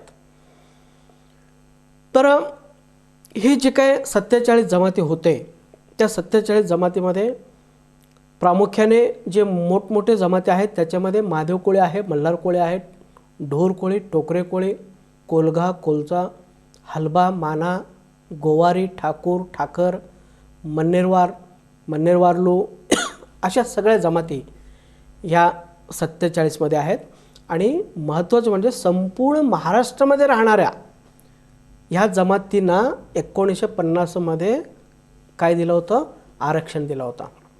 त्यावेळी असा कुठलाही कायदा नव्हता की फक्त ह्या 5 जिल्ह्यातील 38 तालुक्यामध्ये राहणाऱ्या महादेव कोळी, मल्हार कोळी, टोकरे कोळी किंवा माना, हलबा, मन्नेरवारलू ह्यांना अनुसूचित जमातीचे लाभ दिले जात आहे असं कुठंही त्यावेळी म्हटलं नव्हतं.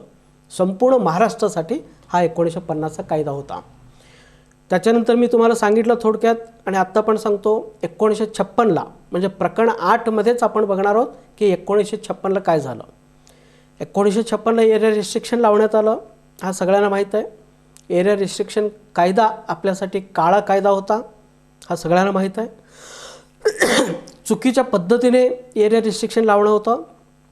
यामध्ये असं म्हटलं होतं की फक्त पुणे, ठाणे, नाशिक, अहमदनगर आणि कुलाबा किंवा रायगड याच्यामध्ये राहणाऱ्या ह्या 5 जिल्ह्यातील 38 तालुक्यामध्ये राहणारे जे का आदिवासी आहेत त्याच आदिवासींना सवलती दिल्या जातील किंवा याच ठिकाणी ह्या आदिवासी राहतात, इतर जिल्ह्यामध्ये आदिवासी राहत नाही. पण हे अतिशय चुकीचं होतं. नंतर त्यांच्या लक्षात आलं आणि म्हणून ते एरिया रिस्ट्रिक्शन त्यांनी नंतरच्या कालामध्ये हटवले. हे आपल्याला सगळ्यांना माहीत आहे. याच्यावरती आपण खूप सविस्तरने प्रकरण 8मध्ये बघणार आहोत. त्यानंतर प्रकरण 9मध्ये आपण काय बघणार आहे, तर प्रकरण 9मध्ये आपण बघतो की 1967मध्ये काय झालं. 1967मध्ये कोस्टल एरियातील जी काही लोक आहेत, कोळी समाज आहे, ज्याच्यामध्ये सोनकोळी आहे, आगरी कोळी आहे, वैती कोळी आहे, ख्रिश्चन कोळी आहे, असे काही कोस्टल एरियामध्ये राहून एकदम मोठ्या प्रमाणामध्ये जे मासेमारीचे व्यवसाय करतात, तर अशा लोकांना ह्या लोकांनी ओबीसीमध्ये टाकलं. एक अतिशय दुर्दैवी घटना ह्या 1967मध्ये घडलेल्या आहे. आणि त्याचबरोबर कोस्टल एरियातल्या लोकांच्या बरोबरच की कोळी ह्या शब्दाला सुद्धा त्यांनी ओबीसीमध्ये टाकले. तर कोस्टल एरियातल्या लोकांना का ओबीसीमध्ये टाकले, त्याच्यानंतर कोळी ह्या शब्दाला ओबीसीमध्ये का टाकले, ते किती चुकीचं होतं, किती इल्लिगल होतं, त्याची कारणं काय आहेत, ते टाकण्यामागं काहीतरी कारणं आहेत, ते पण महत्त्वाचे आहेत. ते वाईट भावनेने ॲक्च्युली ते कोळी किंवा कोस्टल एरियातल्या लोकांना टाकलेले नव्हते, परंतु जे टाकल्यामुळे जे काही विपरीत परिणाम झाले ते खूप विपरीत परिणाम झाले. आणि ते का टाकले, कशामुळे टाकले, ह्याच्याबद्दल आपण नंतर बघू. खरं म्हणजे कोळी एक जेनरिक टर्म आहे. जेनरिक टर्म याचा अर्थ असं, एक सर्वसामान्य संज्ञा आहे, बोलीभाषा आहे. कोळी ह्या शब्दाने की एस टीमधली पण कोळी असं म्हणता येत नाही आणि ओबीसीमधली पण कोळी असं म्हणता येत नाही. जसं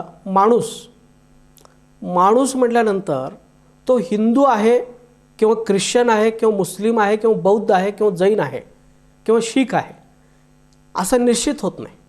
माणूस म्हटलं की कोणीतरी ह्याच्यातला आहे एवढं होतो, पण माणूस म्हटल्यानंतर तो हिंदूच आहे किंवा तो मुस्लिमच आहे असं आपण निश्चित सांगू शकत नाही. तसं कोळी म्हटल्यानंतर कोळ्यांच्यापैकी कोणीतरी आहे एवढं निश्चित होतो, पण ओबीसीमधलं कोळी आहे का एस टीमधलं कोळी आहे हे निश्चित होत नाही. म्हणून कोळी हा एकच शब्दाला जेनरिक टर्म असल्यामुळं त्याला तुम्ही ओबीसीमध्ये सुद्धा टाकू शकत नाही आणि एस टीमध्ये सुद्धा टाकू शकत नाही. पण महाराष्ट्र शासनाने ओबीसीमध्ये टाकून घोळ केलेले, चूक केलेलं आहे. म्हणून मित्रांनो, हे चुकीचं कायदा झालेला आहे. त्याच्यानंतर मुळातच कोळी एक ॲबओरिजिनल ट्राईब आहे, एक आदिवासी जमात आहे. हजारो वर्षापासून ह्या भारतामध्ये राहणारा, भारताचा मूळ नागरिक असणारा हा कोळी समाज आहे. म्हणून कोळी म्हटल्यानंतर मी परवाच्या व्हिडिओमध्ये सांगितलं होतं, कोळी म्हटल्यानंतर त्याला तुम्ही फक्त एस टीमध्येच टाकायला पाहिजे, कारण ते आदिवासी पण आहे आणि आदिवासींची सगळी क्रायटेरिया ते फॉलो करतं. आणि म्हणून तुम्ही फक्त एस टीमध्येच त्याला टाकू शकता. कोणतंही कोळी असू दे, त्याला ओबीसीमध्ये टाकता येतच नाही किंवा इतर कॅटेगरीमध्ये टाकता येत नाही, कारण ते इतर कॅटेगरीमधली जी क्रायटेरिया आहेत ते क्रायटेरिया कोळी फॉलो करत नाही. म्हणून कायद्याने आपण स्ट्रिक्टली जेव्हा आपण बघू शकतो तेव्हा प्रत्येक कोळ्यानं खरं म्हणजे एस टीमध्येच त्यांनी समाविष्ट केलं पाहिजे होतं. परंतु दुर्दैवाने 1967मध्ये ओबीसीमध्ये महाराष्ट्र शासनाने टाकलेलं आहे, परंतु याचे प्रचंड दुष्परिणाम झालेले आहे, खूप नुकसान झालेलं आहे. कोस्टल एरियातली लोकांचे सुद्धा भरपूर नुकसान झालेलं आहे आणि विस्तारित क्षेत्रातील लोकांचे तरी पूर्णपणे नुकसान झालेलं आहे.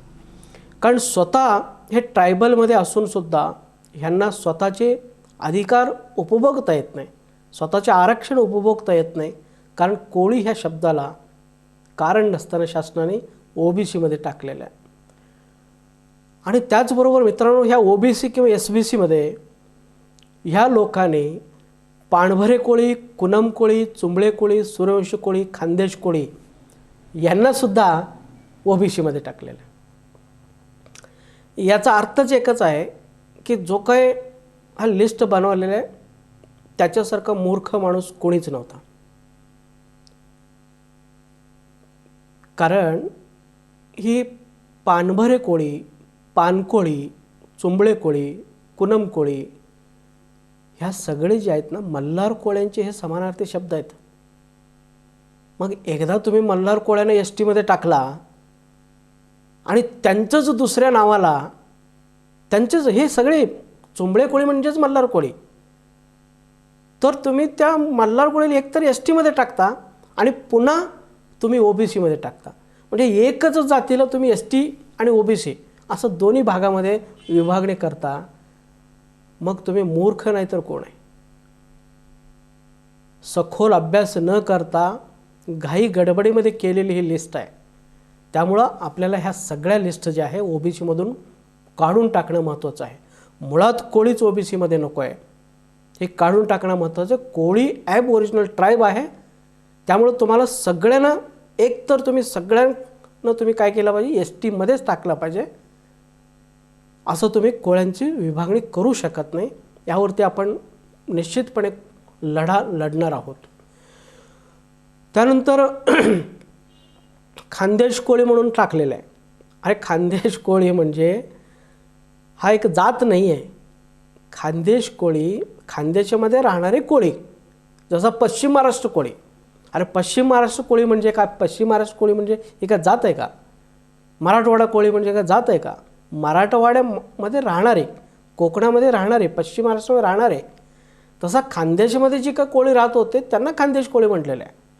मग ते भले महादेव कोळी असतील, मल्हार कोळी असतील, टोकरे, ढोंगर, ढोर कोळी कोणी असतो, पण ह्या लोकांनी टाकलं खानदेश कोळी. पण म्हणजे किती मूर्खांचा हा सगळा बाजार आहे आणि ह्या मूर्खांच्यामुळे किती आपल्याला त्रास होतो याचं आपल्याला विचार करण्याची वेळ आलेला आहे. त्याच्यानंतर मित्रांनो,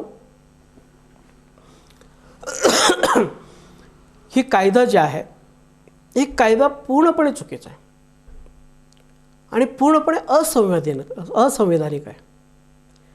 हे कसं चुकीचं आहे, कसा असंवैधानिक आहे, मी इथं न बोलता, हा व्हिडिओची लेंथ न वाढवता आपण पुढच्या टॉपिककडे जाऊ. तर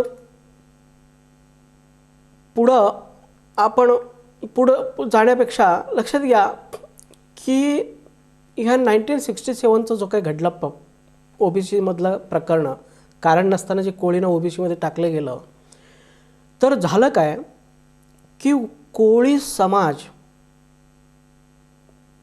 ह्या दोनमध्ये विभागला गेला. एक मुळात ती होती ट्राईब, जमात. ते जमातीचं झालं जात.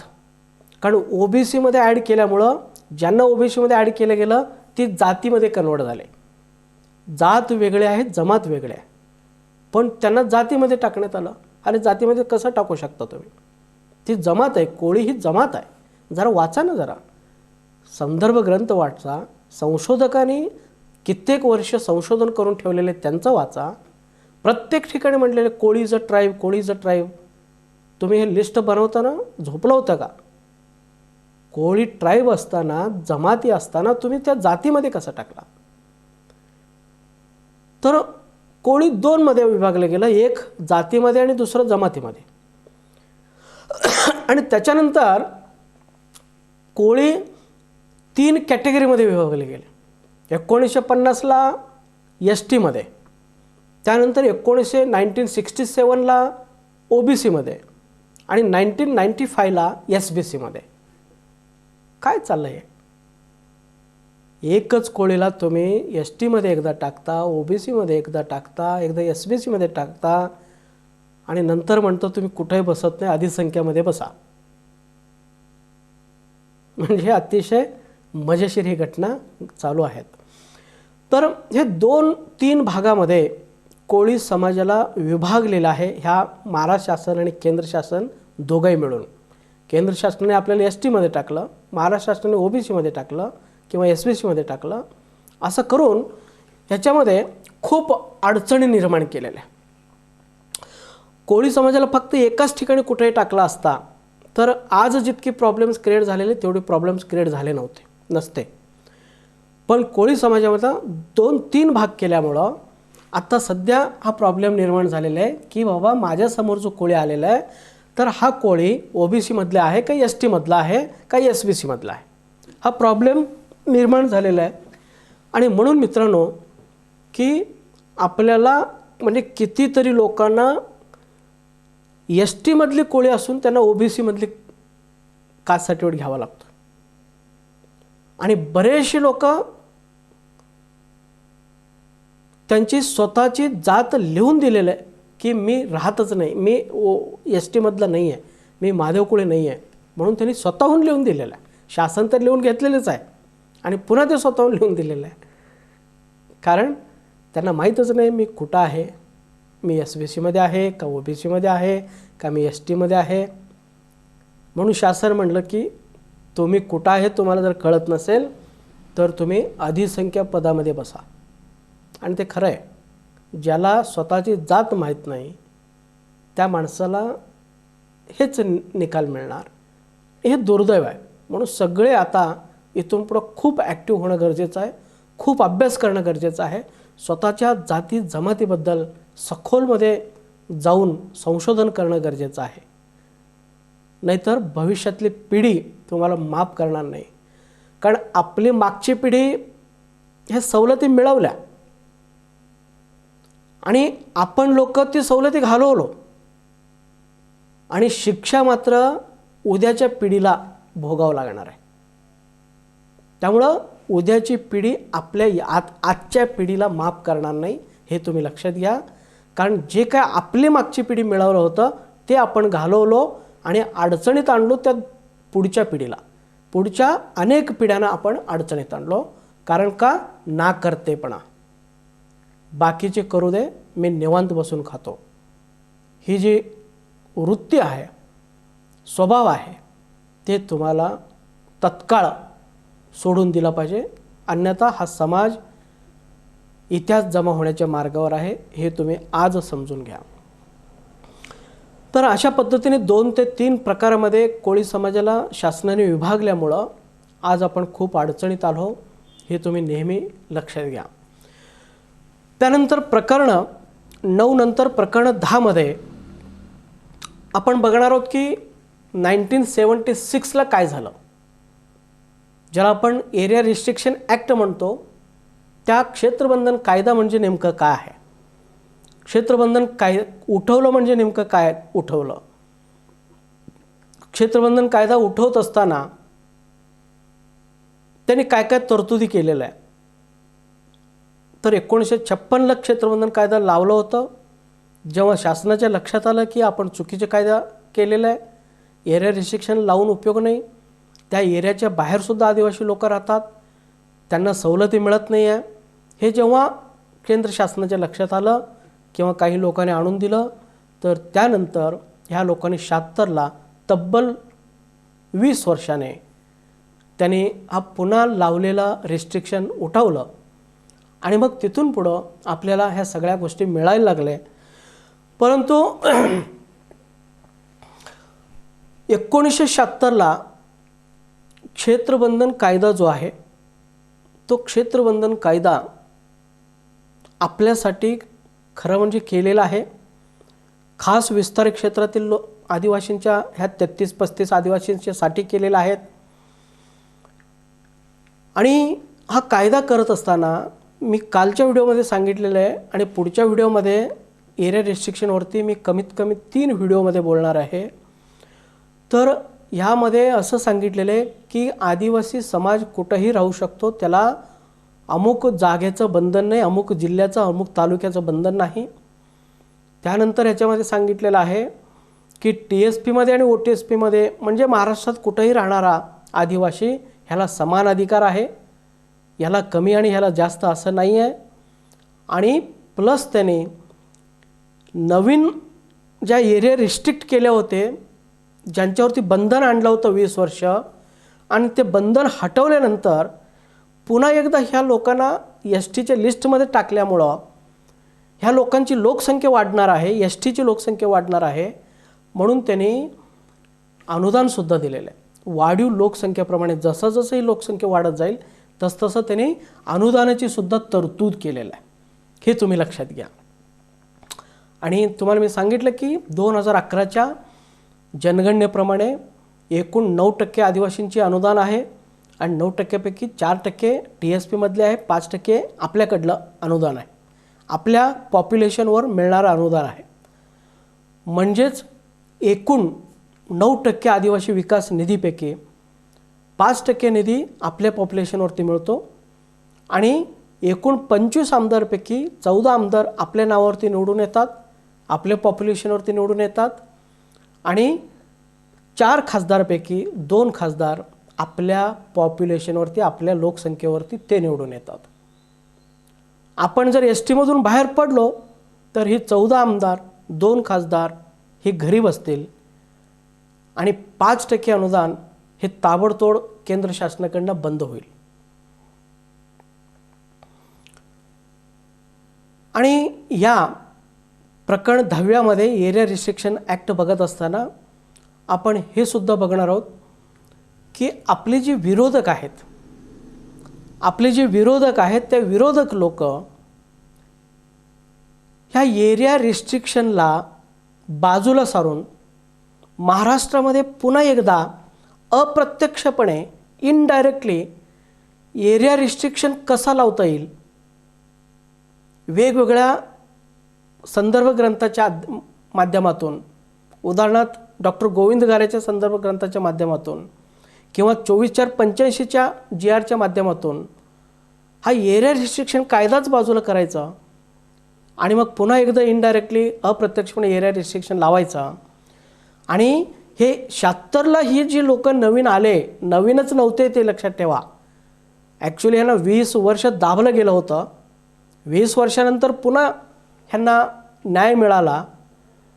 तर ही जे 76 नंतर ज्यांना पुन्हा एकदा न्याय मिळाला, तर ह्या लोकांना पुन्हा एकदा कशा पद्धतीने आपण ह्या एस टीच्या लिस्टमधून कायमस्वरूपी आपण काढून टाकू, ह्याच्यासाठी ती लोक प्रयत्न करायला लागले. त्याच्यातनं बरेचसे त्यांनी षडयंत्र रचले. हा सगळा आपण पुढच्या प्रकरणामध्ये आपण बघू. तर 1976 कायद्याचा गैरफायदा घेऊन ह्या लोक अप्रत्यक्षपणे महाराष्ट्रामध्ये एरिया रिस्ट्रिक्शन लावण्याचा प्रयत्न ही लोक वारंवार करत आहेत. आणि त्याच निमित्ताने, त्याच कारणाने इकडल्या लोकांना ती बोगस म्हणून नाव ठेवतात. कारण यांना बोगस म्हटल्यानंतर मग इतर आमदार खासदार म्हणतील की बोगस असतील तर त्यांना एस टीच्या लिस्टमधून काढून टाका. हा तेवढंच फक्त यांच्या डोक्यामध्ये आहे, काहीतरी करून यांना एस टीच्या लिस्टमधून बाहेर काढून टाकणे. म्हणून ही सगळी धडपड, हे सगळे प्रयत्न त्यांचे चालू आहेत. त्यानंतर मित्रांनो, आपण प्रकरण 11मध्ये बघणार आहोत की आपले सकारात्मक बाजू काय आहेत. आपल्याला जर उद्या लढायचंच झालं, समाज जागृत झालं, समाजाला वाटलं नाही आपले हक्क आपण मिळवूया, भले आपण SBC स्वीकारलं असेल, भले आपण लिहून दिलं असेल बॉन्ड पेपरवरती, भले आपण आज अधिसंख्य पदावरती असू, पण आपण ओरिजिनल आदिवासी आहोत, ओरिजिनल अनुसूचित जमातीचे आहोत, तर आपण अन्याय सहन करायचं नाही, आपण लढायचं.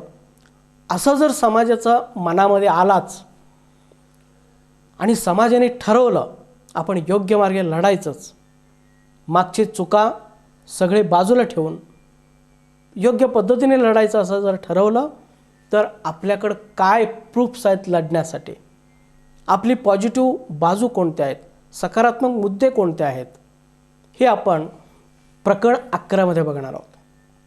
मित्रांनो, प्रकरण 11मध्ये आपल्या विस्तारित क्षेत्रातील लोकांच्या बाजूचे सबळ पुरावे, अनेक डॉक्युमेंट्स, कोर्टाचे शेकडो निकाल, हे आपण सगळे बघणार आहोत. त्यामध्ये मी एक एक करून सांगत जातो. उदाहरण तसं आपल्याकडे भरपूर ऐतिहासिक पुरावे आहेत, ऐतिहासिक वास्तू आहेत, ऐतिहासिक मंदिरे आहेत. ते सरळ सांगतात की या ठिकाणी ह्या लोक राहतात. त्याच्यानंतर मानववंशशास्त्रज्ञांचे मी तुम्हाला सांगितलं संदर्भ ग्रंथ आहे. समाजाचे, जाती जमातीवर अभ्यास करणारे इतर लेखकांचे संदर्भ ग्रंथ आहेत, संशोधन ग्रंथ आहेत. जिल्हा गॅजेटियर तरी भरपूर आहेत. सेन्सस रिपोर्ट्स आहेत. त्याच्यानंतर अनेक ठिकाणी आदिवासी नोंदी झालेल्या आहे, 6Bचं नोंदी झालेल्या आहे, 36A. त्याच्यानंतर जागले. त्यानंतर अनेक ठिकाणी महादेव मंदिरामध्ये आपली लोक पुजारी म्हणून किंवा व्यवस्थापक म्हणून काम करतात, हे पुरावे आपल्याकडे आहेत. अनेक मंदिराचा इतिहास आपल्याकडे आहे, जिथं म्हटलेलं आहे की ह्या ठिकाणी महादेव कोळी समाज ह्या सगळ्या मंदिराची व्यवस्था करत होते. त्याच्यानंतर शासन नियुक्त अनेक तज्ज्ञ समित्यांचे रिपोर्ट्स आपल्या बाजूने आहेत. मी तुम्हाला पहिल्या व्हिडिओमध्ये सांगितलेलं आहे, सुधीर जोशी असेल किंवा धस असेल, बरेचसे तज्ज्ञ मंडळी शासन नेमले होते, त्या सगळ्यांचे रिपोर्ट्स आहेत, आपल्या बाजूने आहेत. त्याच्यानंतर मी सांगितलं 1950चा कायदा आपल्या बाजूने आहे, 1976चा क्षेत्रबंधन कायदा आपल्या बाजूने आहे. क्षेत्रबंधनामध्ये कायद्यावेळी आपल्याला दिलेला जो 5% हिस्सा आहे, सर्वात महत्त्वाचं म्हणजे आपला हिस्सा आपला आहे. आपण त्यांच्यामध्ये जात नाही, त्यांचं तुमचं आम्हाला द्या असं कधीच म्हणत नाही. आम्ही म्हणतो आमच्या नावावर जे दिलं ते आम्हाला तुम्ही द्या. हा वाद हित आहे. म्हणून आपली मागणी आहे की आदिवासी विकास विभागामध्ये 2 भाग करा. एक TSP मधले 4% त्यांना वाटून टाका, OTSP मधले 5% यांना वाटून टाका. विस्तारित क्षेत्रातील आदिवासी, क्षेत्रबंधनातील आदिवासी असे 2 भाग करून 4% त्यांना द्या, 5% आम्हाला द्या. 5% प्रमाणे 14 आमदार 2 खासदार आम्हाला द्या, 5% अनुदान आम्हाला द्या. 4% प्रमाणे 11 आमदार आणि 2 खासदार त्यांना द्या. हे सरळ सरळ मागणी आहे. तर ही मागणीसुद्धा ह्या लोकांना समजत नाही की बाबा त्यांचा हक्क ते घेतात, आपल्यातलं काहीच घेत नाही. लोक त्यांचंच त्यांना ते हक्क घेतात, हे त्यांना समजायला खूप वेळ जातो असं मला वाटतं. आणि समजलं तरी ती लोक समजलं असं म्हणत नाही आहे. हा दुर्दैवी घटना आहे. त्याच्यानंतर आपण OBCमध्ये येत नाही. तात्पुरता जे कोस्टल एरियातली मोजके काही 4-5 जाती आहेत ती OBCमध्ये येतात, परंतु इतर भागातली OBCमध्ये येत नाही. आणि त्याही कोस्टल एरियामधलं 4-5 जी जाती आहेत त्यांनासुद्धा कशा पद्धतीने आपल्याला STमध्ये आणता येईल त्याचाही जोरात प्रयत्न चालू आहे. कारण टोटल कोळी हे STमध्ये यायलाच पाहिजे, तोपर्यंत आपला संघर्ष संपणार नाही. हे तुम्ही नेहमी लक्षात घ्या, प्रत्येकाने लक्षात घ्या. तुम्ही कोस्टलमध्ये असा, तुम्ही क्षेत्रबंधनामध्ये असा. आणि एवढंच नाही की TSP मधल्या लोकांनासुद्धा आपल्याला अशा पद्धतीने समजून सांगायचं आहे की बाबा रे, तुझा जो पणजोबा होता तोच पणजोबा आमचा पण होता. तू ज्याला मानतोस, तुझे जे वंशज होते ते सगळे वंशज आपलेच होते. तुझे देवदेवता आमचेच आहेत. तू म्हणजेच मी आहे, मी म्हणजेच तू आहेस. हे सुद्धा आपलं ध्येय आहे त्यांना समजून सांगण्यासुद्धा. म्हणून TSP, OTSP आणि कोस्टल एरियातली सगळी लोक जोपर्यंत एकत्र होत नाही तोपर्यंत आपली लढा हे चालूच राहणार आहे. फक्त कास्ट सर्टिफिकेट मिळालं, व्हॅलिडिटी मिळालं म्हणजे आपलं प्रयत्न, आपले सगळे संघर्ष संपला असं नाही. संपूर्ण महाराष्ट्रातलं कोळी एकच आहे, ह्याचा बी एकच आहे, ह्याची वंशज एकच आहे, हे सगळ्यांना पटवून सांगून सगळ्यांना एकत्र करणे हा आपला अंतिम ध्येय आहे, हे तुम्ही लक्षात घ्या. त्याच्यानंतर आपल्या बाजूने स्ट्रॉंग प्रूफ म्हणून काय आहे तर माधुरी पाटलाचं प्रकरण आहे. माधुरी पाटलांनी सरळ सरळ सांगितलेलं आहे की बाबा जे मोठ्या प्रमाणामध्ये माशाचे व्यवसाय करतात, कोस्टल एरियामध्ये राहतात, ही लोक कोळीमध्ये येतात, OBCमध्ये येतात. महादेव कोळी जजमेंट चुकलेले नाही आहे.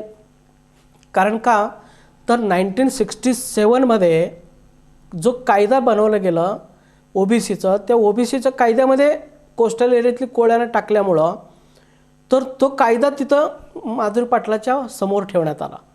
आणि म्हणून त्या माधुरी पाटलांनी सांगितलं हे OBCमध्ये जे येतात ते कोस्टल एरियातली लोक येतात, पण ते आपण सगळं व्यवस्थितपणे करून घेऊ.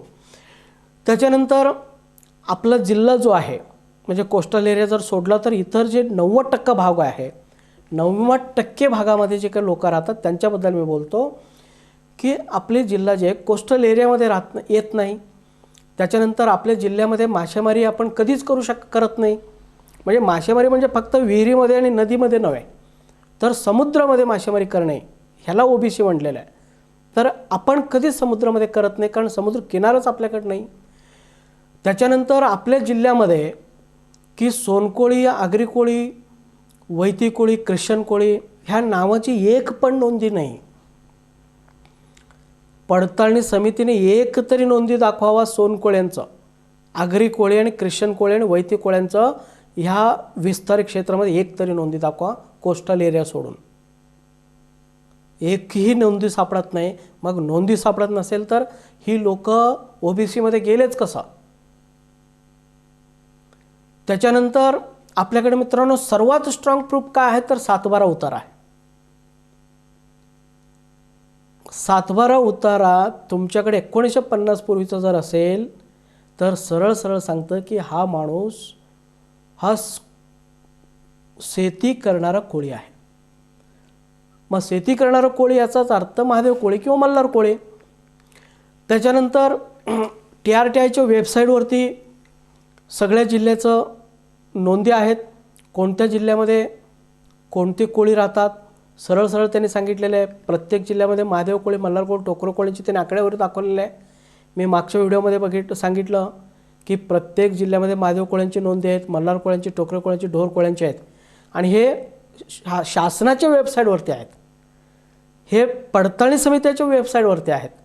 जे पडताळणी समिती तुम्हाला म्हणताना तुम्ही महादेव कोळी नाही आहे, तर त्याच पडताळणी समितीने त्याच्या वेबसाईटवरती दाखवलेलं आहे की तुमच्या जिल्ह्यामध्ये महादेव कोळी आहेत म्हणून. हा विनोद नाही तर काय आहे? विनोद आहे. ते का दाखवतात तर त्यांना अनुदान मिळवायचं असतं, त्यांना आमदार मिळवायचा असतो, खासदार मिळवायचा असतो, म्हणून हे आदिवासींचे आकडे ते ह्या जिल्ह्यामध्ये दाखवतात. त्याच्यानंतर पडताळणी समित्याने आपल्या जिल्ह्यामध्ये व्हॅलिडिटी पण दिलेले आहे. बऱ्याचशा जिल्ह्यांच्यामध्ये व्हॅलिडिटी दिलेलं आहे. अगदी 2-4 जरी व्हॅलिडिटी पडताळणी समितीने दिलं असलं तरी याचा अर्थ त्या जिल्ह्यामध्ये ती लोकं आहेत. त्यानंतर माननीय हायकोर्टाने अनेक निकाल दिलेले आहे, शेकडो निकाल दिलेले आहे. पडताळणी समिती जेवढं अवैध केलेले ती सगळीच वैध झालेले आहेत. ह्याचाच अर्थ त्या जिल्ह्यामध्ये महादेव कोळी, मल्हार कोळी आहेत. त्याच्यानंतर कोळी नोंदी असूनसुद्धा भरपूर व्हॅलिडिटी मिळालेली आहे. विस्तारित क्षेत्रामध्ये सुद्धा शेकडो व्हॅलिडिटी मिळालेली आहे. क्षेत्रबंधनामध्ये तर सगळ्यांनाच कोळी नोंदीवरती दिलेलं आहे. एकाही माणसाचं महादेव कोळी नोंदी नाही, सगळ्यांची नोंदी कोळी आहे, तरीसुद्धा त्यांना व्हॅलिडिटी मिळालेलं आहे. याचा अर्थ कोळी नोंदीवरनं तुम्हाला नाकारता येत नाही, कोळी नोंदीवरनं तुम्हाला व्हॅलिडिटी देता येतं, हे सरळ सरळ सिद्ध होतो. पण आपण कोर्टामध्ये ते सांगितलं पाहिजे, दाखवून दिलं पाहिजे. कोळी नोंदीवरनं सुद्धा ST देता येतं, हे आपण दाखवून देऊ. त्याच्यानंतर मधुकर पिचड, माननीय माजी आदिवासी मंत्री, ज्यांचे 1950 पूर्वीची अख्ख्या खानदानाची नोंदी कोळी आहेत, असे माननीय मंत्री महोदय मधुकर पिचड यांचे हायकोर्टामधले आणि सुप्रीम कोर्टामधले जजमेंट जे आहे तर ते सुद्धा हे सांगतं की कोळी नोंदी असूनसुद्धा तुम्हाला महादेव कोळी सर्टिफिकेट देता येतं. तर हे आपण कधीच वापरलं नाही, ह्या डॉक्युमेंट कधीच वापरलेलं नाही, कधीच लॉजिकल मांडणी केलेलं नाही.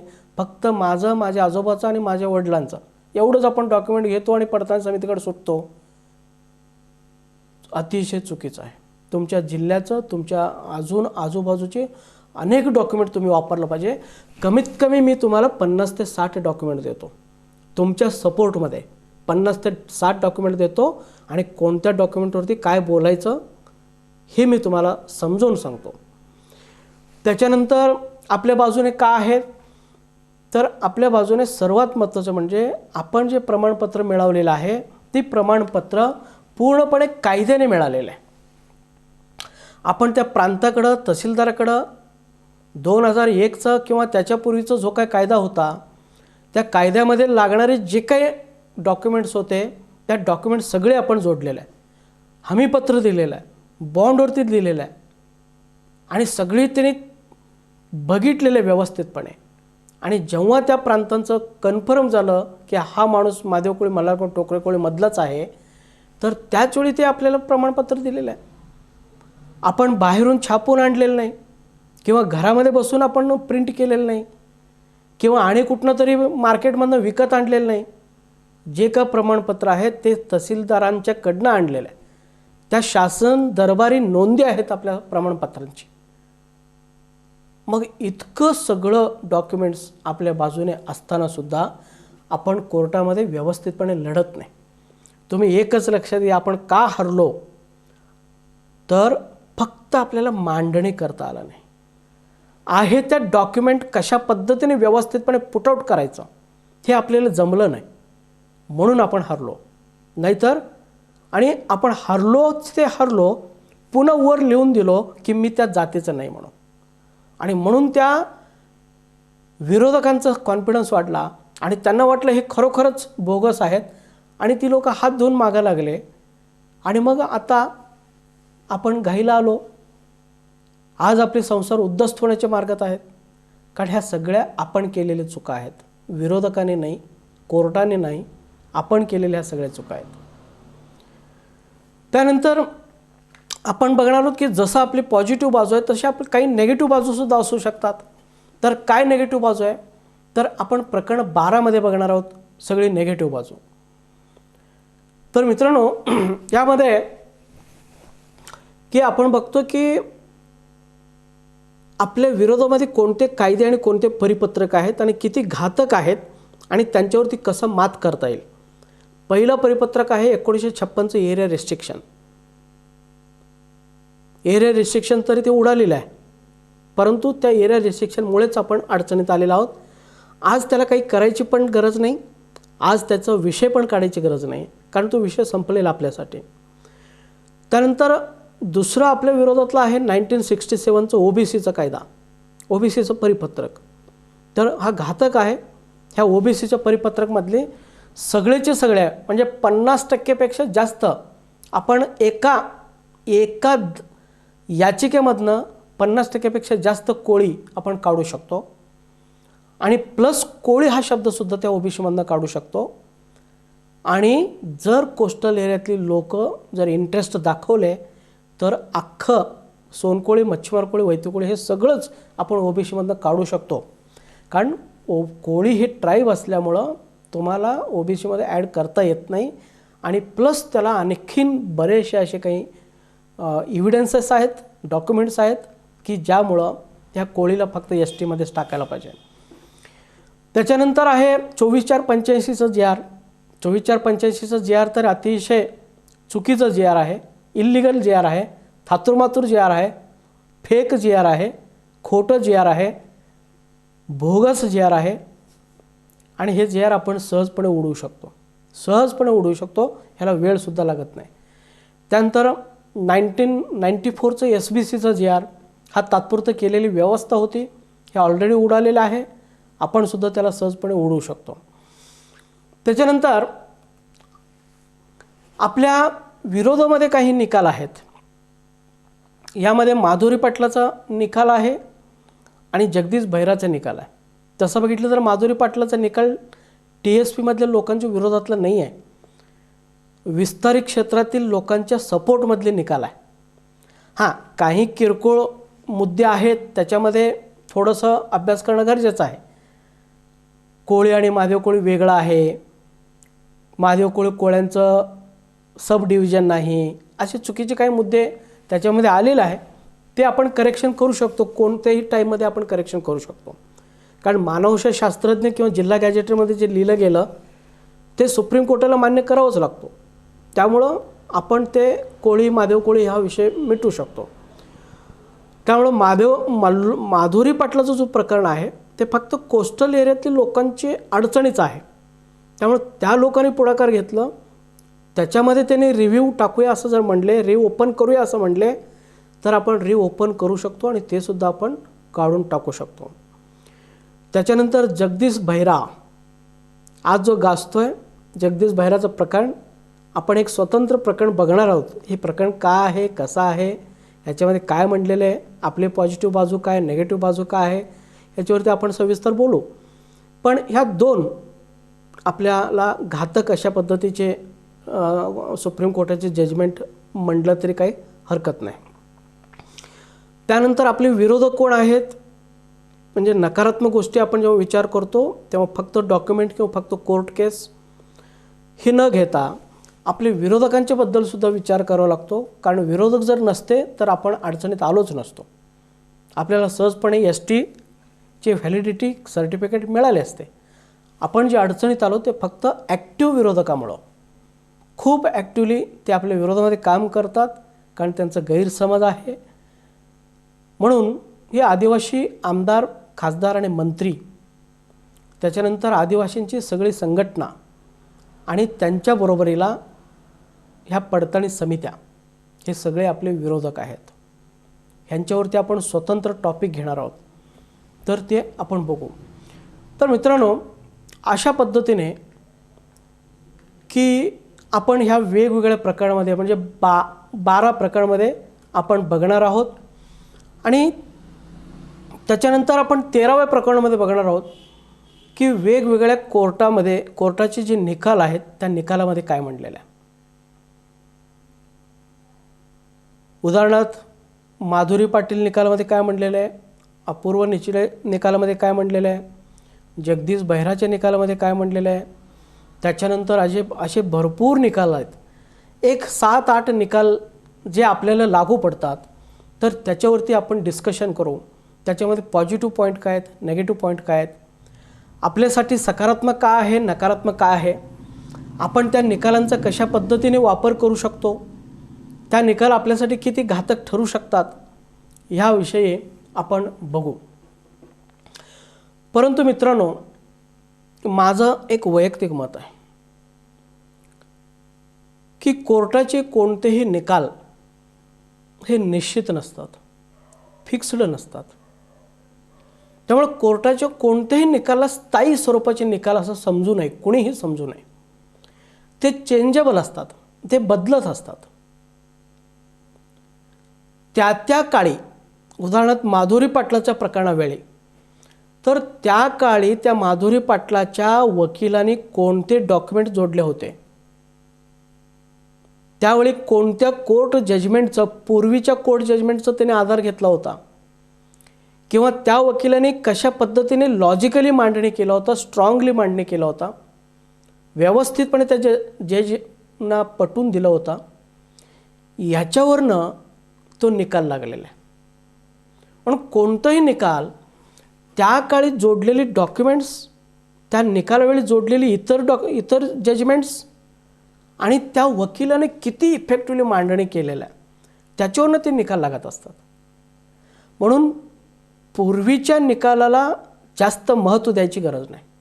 ते काय दिलं गेलं ते दिलं गेलं, त्या काळच्या परिस्थितीवरनं त्या निकाल दिलेले असतात आणि ते कायमस्वरूपी राहत नाही. उदाहरणार्थ मी तुम्हाला सांगतो की एखादा वकील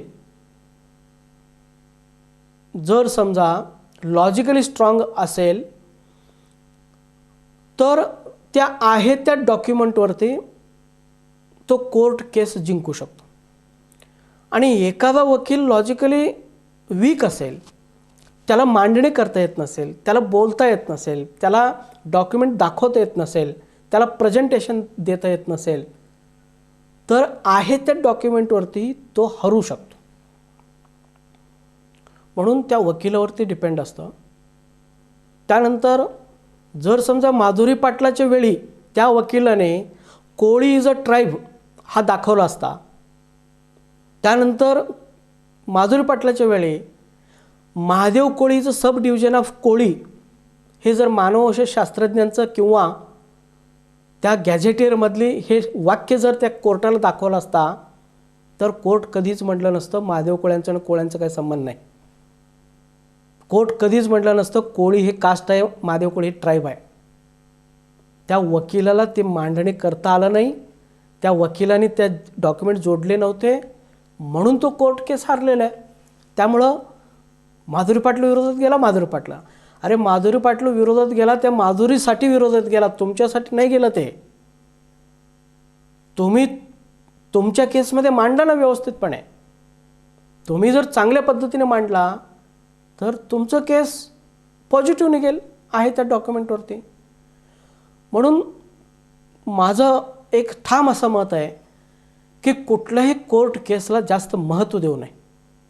कोर्ट केसेस हे महत्त्वाचे आहेतच, पण की बाबा अरे ती कोर्ट केस असं लागलेलं आहे, मग आत्ता आपला कसं होणार. अरे बाबा त्यावेळी त्या वकिलाने तसं मांडणी केलेलं आहे, त्यांनी तसं डॉक्युमेंट जोडलेलं आहे, तसं त्यांनी त्या वेगवेगळ्या कोर्टाचे संदर्भ त्यांनी घेतलेला आहे आणि म्हणून त्याचा अभ्यास करून त्या जजनी त्या पद्धतीने निर्णय दिलेला आहे. पण तुम्ही पण तेच डॉक्युमेंट जोडणार, तशीच मांडणी करणार आणि तेच जज तुमच्या समोर असणार आहेत, असं कुठं आहे. त्यामुळं तुम्ही डॉक्युमेंट बदलला, पुरावा बदलला, मांडणी बदलली तर तुमचा निकाल बदलतो. त्यामुळे जुन्या निकालावरती जास्त प्रेम करू नका. मी बघतो आपल्या समाजातले बरेचसे लोक फक्त कोर्टाचे डॉक्युमेंट घेऊन बसतात. ह्या कोर्टाने ते म्हणलं, त्या कोर्टाने ते. अरे म्हणलं तिथं का म्हणलेलं आहे त्याने का म्हणलेलं आहे की त्या पद्धतीचं तिथं विरोधी वकिलाने मांडणी केला होता, त्याने डॉक्युमेंट दाखवला होता म्हणून त्याने म्हटलेलं आहे. म्हणून जास्त भर त्याच्यावरती देऊच नका. ॲक्च्युली आपल्याला जे भर द्यायचं आहे तर तो भर द्यायचा आहे मूळ कायद्यावरती. मूळ कायदा काय म्हणतो, 1976चा कायदा काय म्हणतो, 1950चा कायदा काय म्हणतो, डिस्ट्रिक्ट गॅजेटियर्स काय म्हणतात, कोळी नोंदी बाबतचे वेगवेगळे पुरावे काय म्हणतात, इंग्रज काळातले कशासाठी कोळी नोंदी झाले, आणि प्लस मग अशा काही तुम्ही कोर्टाचे काही संदर्भ देऊ शकता. पण फक्त कोर्टाच्या जजमेंटवरती तुम्ही राहू नका. ते कोर्टाचे जजमेंट टेम्पररी असतात, ते बदलू शकतात. आणि तुम्हाला माहीत आहे TSPमध्ये बरेचसे केस असे आहेत की फक्त तुझी कोळी नोंदी आहेत आणि तू OBC आहेत म्हणून कोळी नोंदीवरनं OBC दिलं गेलेलं आहे, SBC दिलं गेलेलं आहे. आणि त्याच कोळी नोंदीवरनं कितीतरी ST म्हणून व्हॅलिडिटी झालेले आहेत. बघा तुम्ही विस्तार क्षेत्रामध्ये बघा, काही लोकांचे इनव्हॅलिड झालेले आहे, कोर्टाने इनव्हॅलिड केलेलं आहे. त्याला सांगितलं तू OBCमध्ये आहेस, आणि काही लोकांना म्हणलेले की तू बाबा STमध्ये आहेस, नोंदी तरी कोळीच आहे. त्यामुळं तुम्ही तिकडं जाऊ नका, कारण त्या वेळच्या सगळ्या सिच्युएशनवरती ते जजमेंट असतात. आपण जास्त करून मूळ जे डॉक्युमेंट आहे, साचा जो आहे त्याच्यावरती जास्त लक्ष दिलं पाहिजे, मगच आपल्याला न्याय मिळेल. तुम्ही सारखं कोर्टाच्या डॉक्युमेंटवरती राहिला तर न्याय कधीच मिळू शकत नाही. कारण एक कोर्ट उलट म्हणलेलं असतं, एक कोर्ट सुलट म्हणलेलं असतं. कोर्टाचं काही फिक्स नसतं. तुम्ही एकच विषयावरती 4-5 जजमेंट काढा, तुमच्या लक्षात येईल की ह्या जजमेंटने ह्या कोर्टाने असं म्हटलं, त्या कोर्टाने तसं म्हटलं.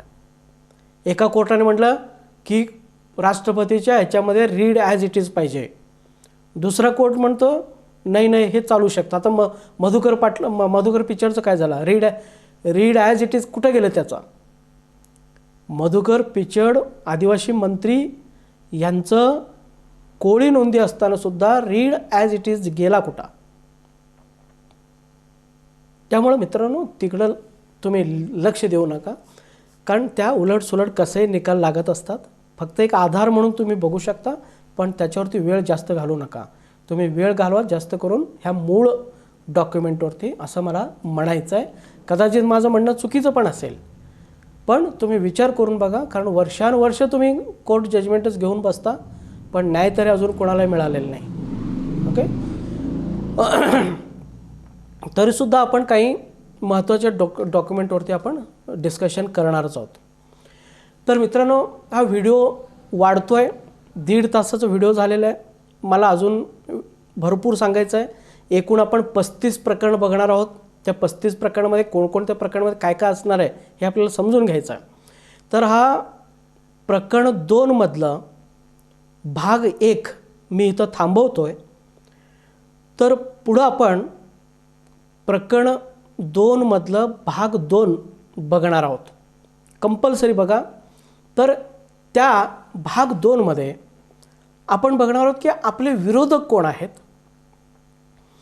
आणि आपल्या विरोधामध्ये ते कशा पद्धतीने वारंवार षडयंत्र रचत असतात आणि त्यांच्या षडयंत्राला आपण कशा पद्धतीने उत्तर दिलं पाहिजे, त्यांच्यावरती योग्य उपाय काय केला पाहिजे, ह्या विषयामध्ये व्हिडिओ नंबर 2 प्रकरण 2 मधलं भाग 2 मध्ये आपण आपले विरोधक, त्यांचं षडयंत्र आणि त्याच्यावरती उपाय ह्या विषयावरती बघू. आपण इथं हा व्हिडिओ इथंच थांबवू, कारण लेंथ वाढायला लागलेला आहे. धन्यवाद, थँक्स. जास्तीत जास्त शेअर करा, सबस्क्राईब करा. मित्रांनो तुम्हाला व्हिडिओ आवडला असेल, उपयोगी वाटत असेल, मला फोन करा. ओके, धन्यवाद. आपण व्हिडिओ 2 मध्ये आपण भेटू, भाग 2 मध्ये भेटू. ओके, धन्यवाद.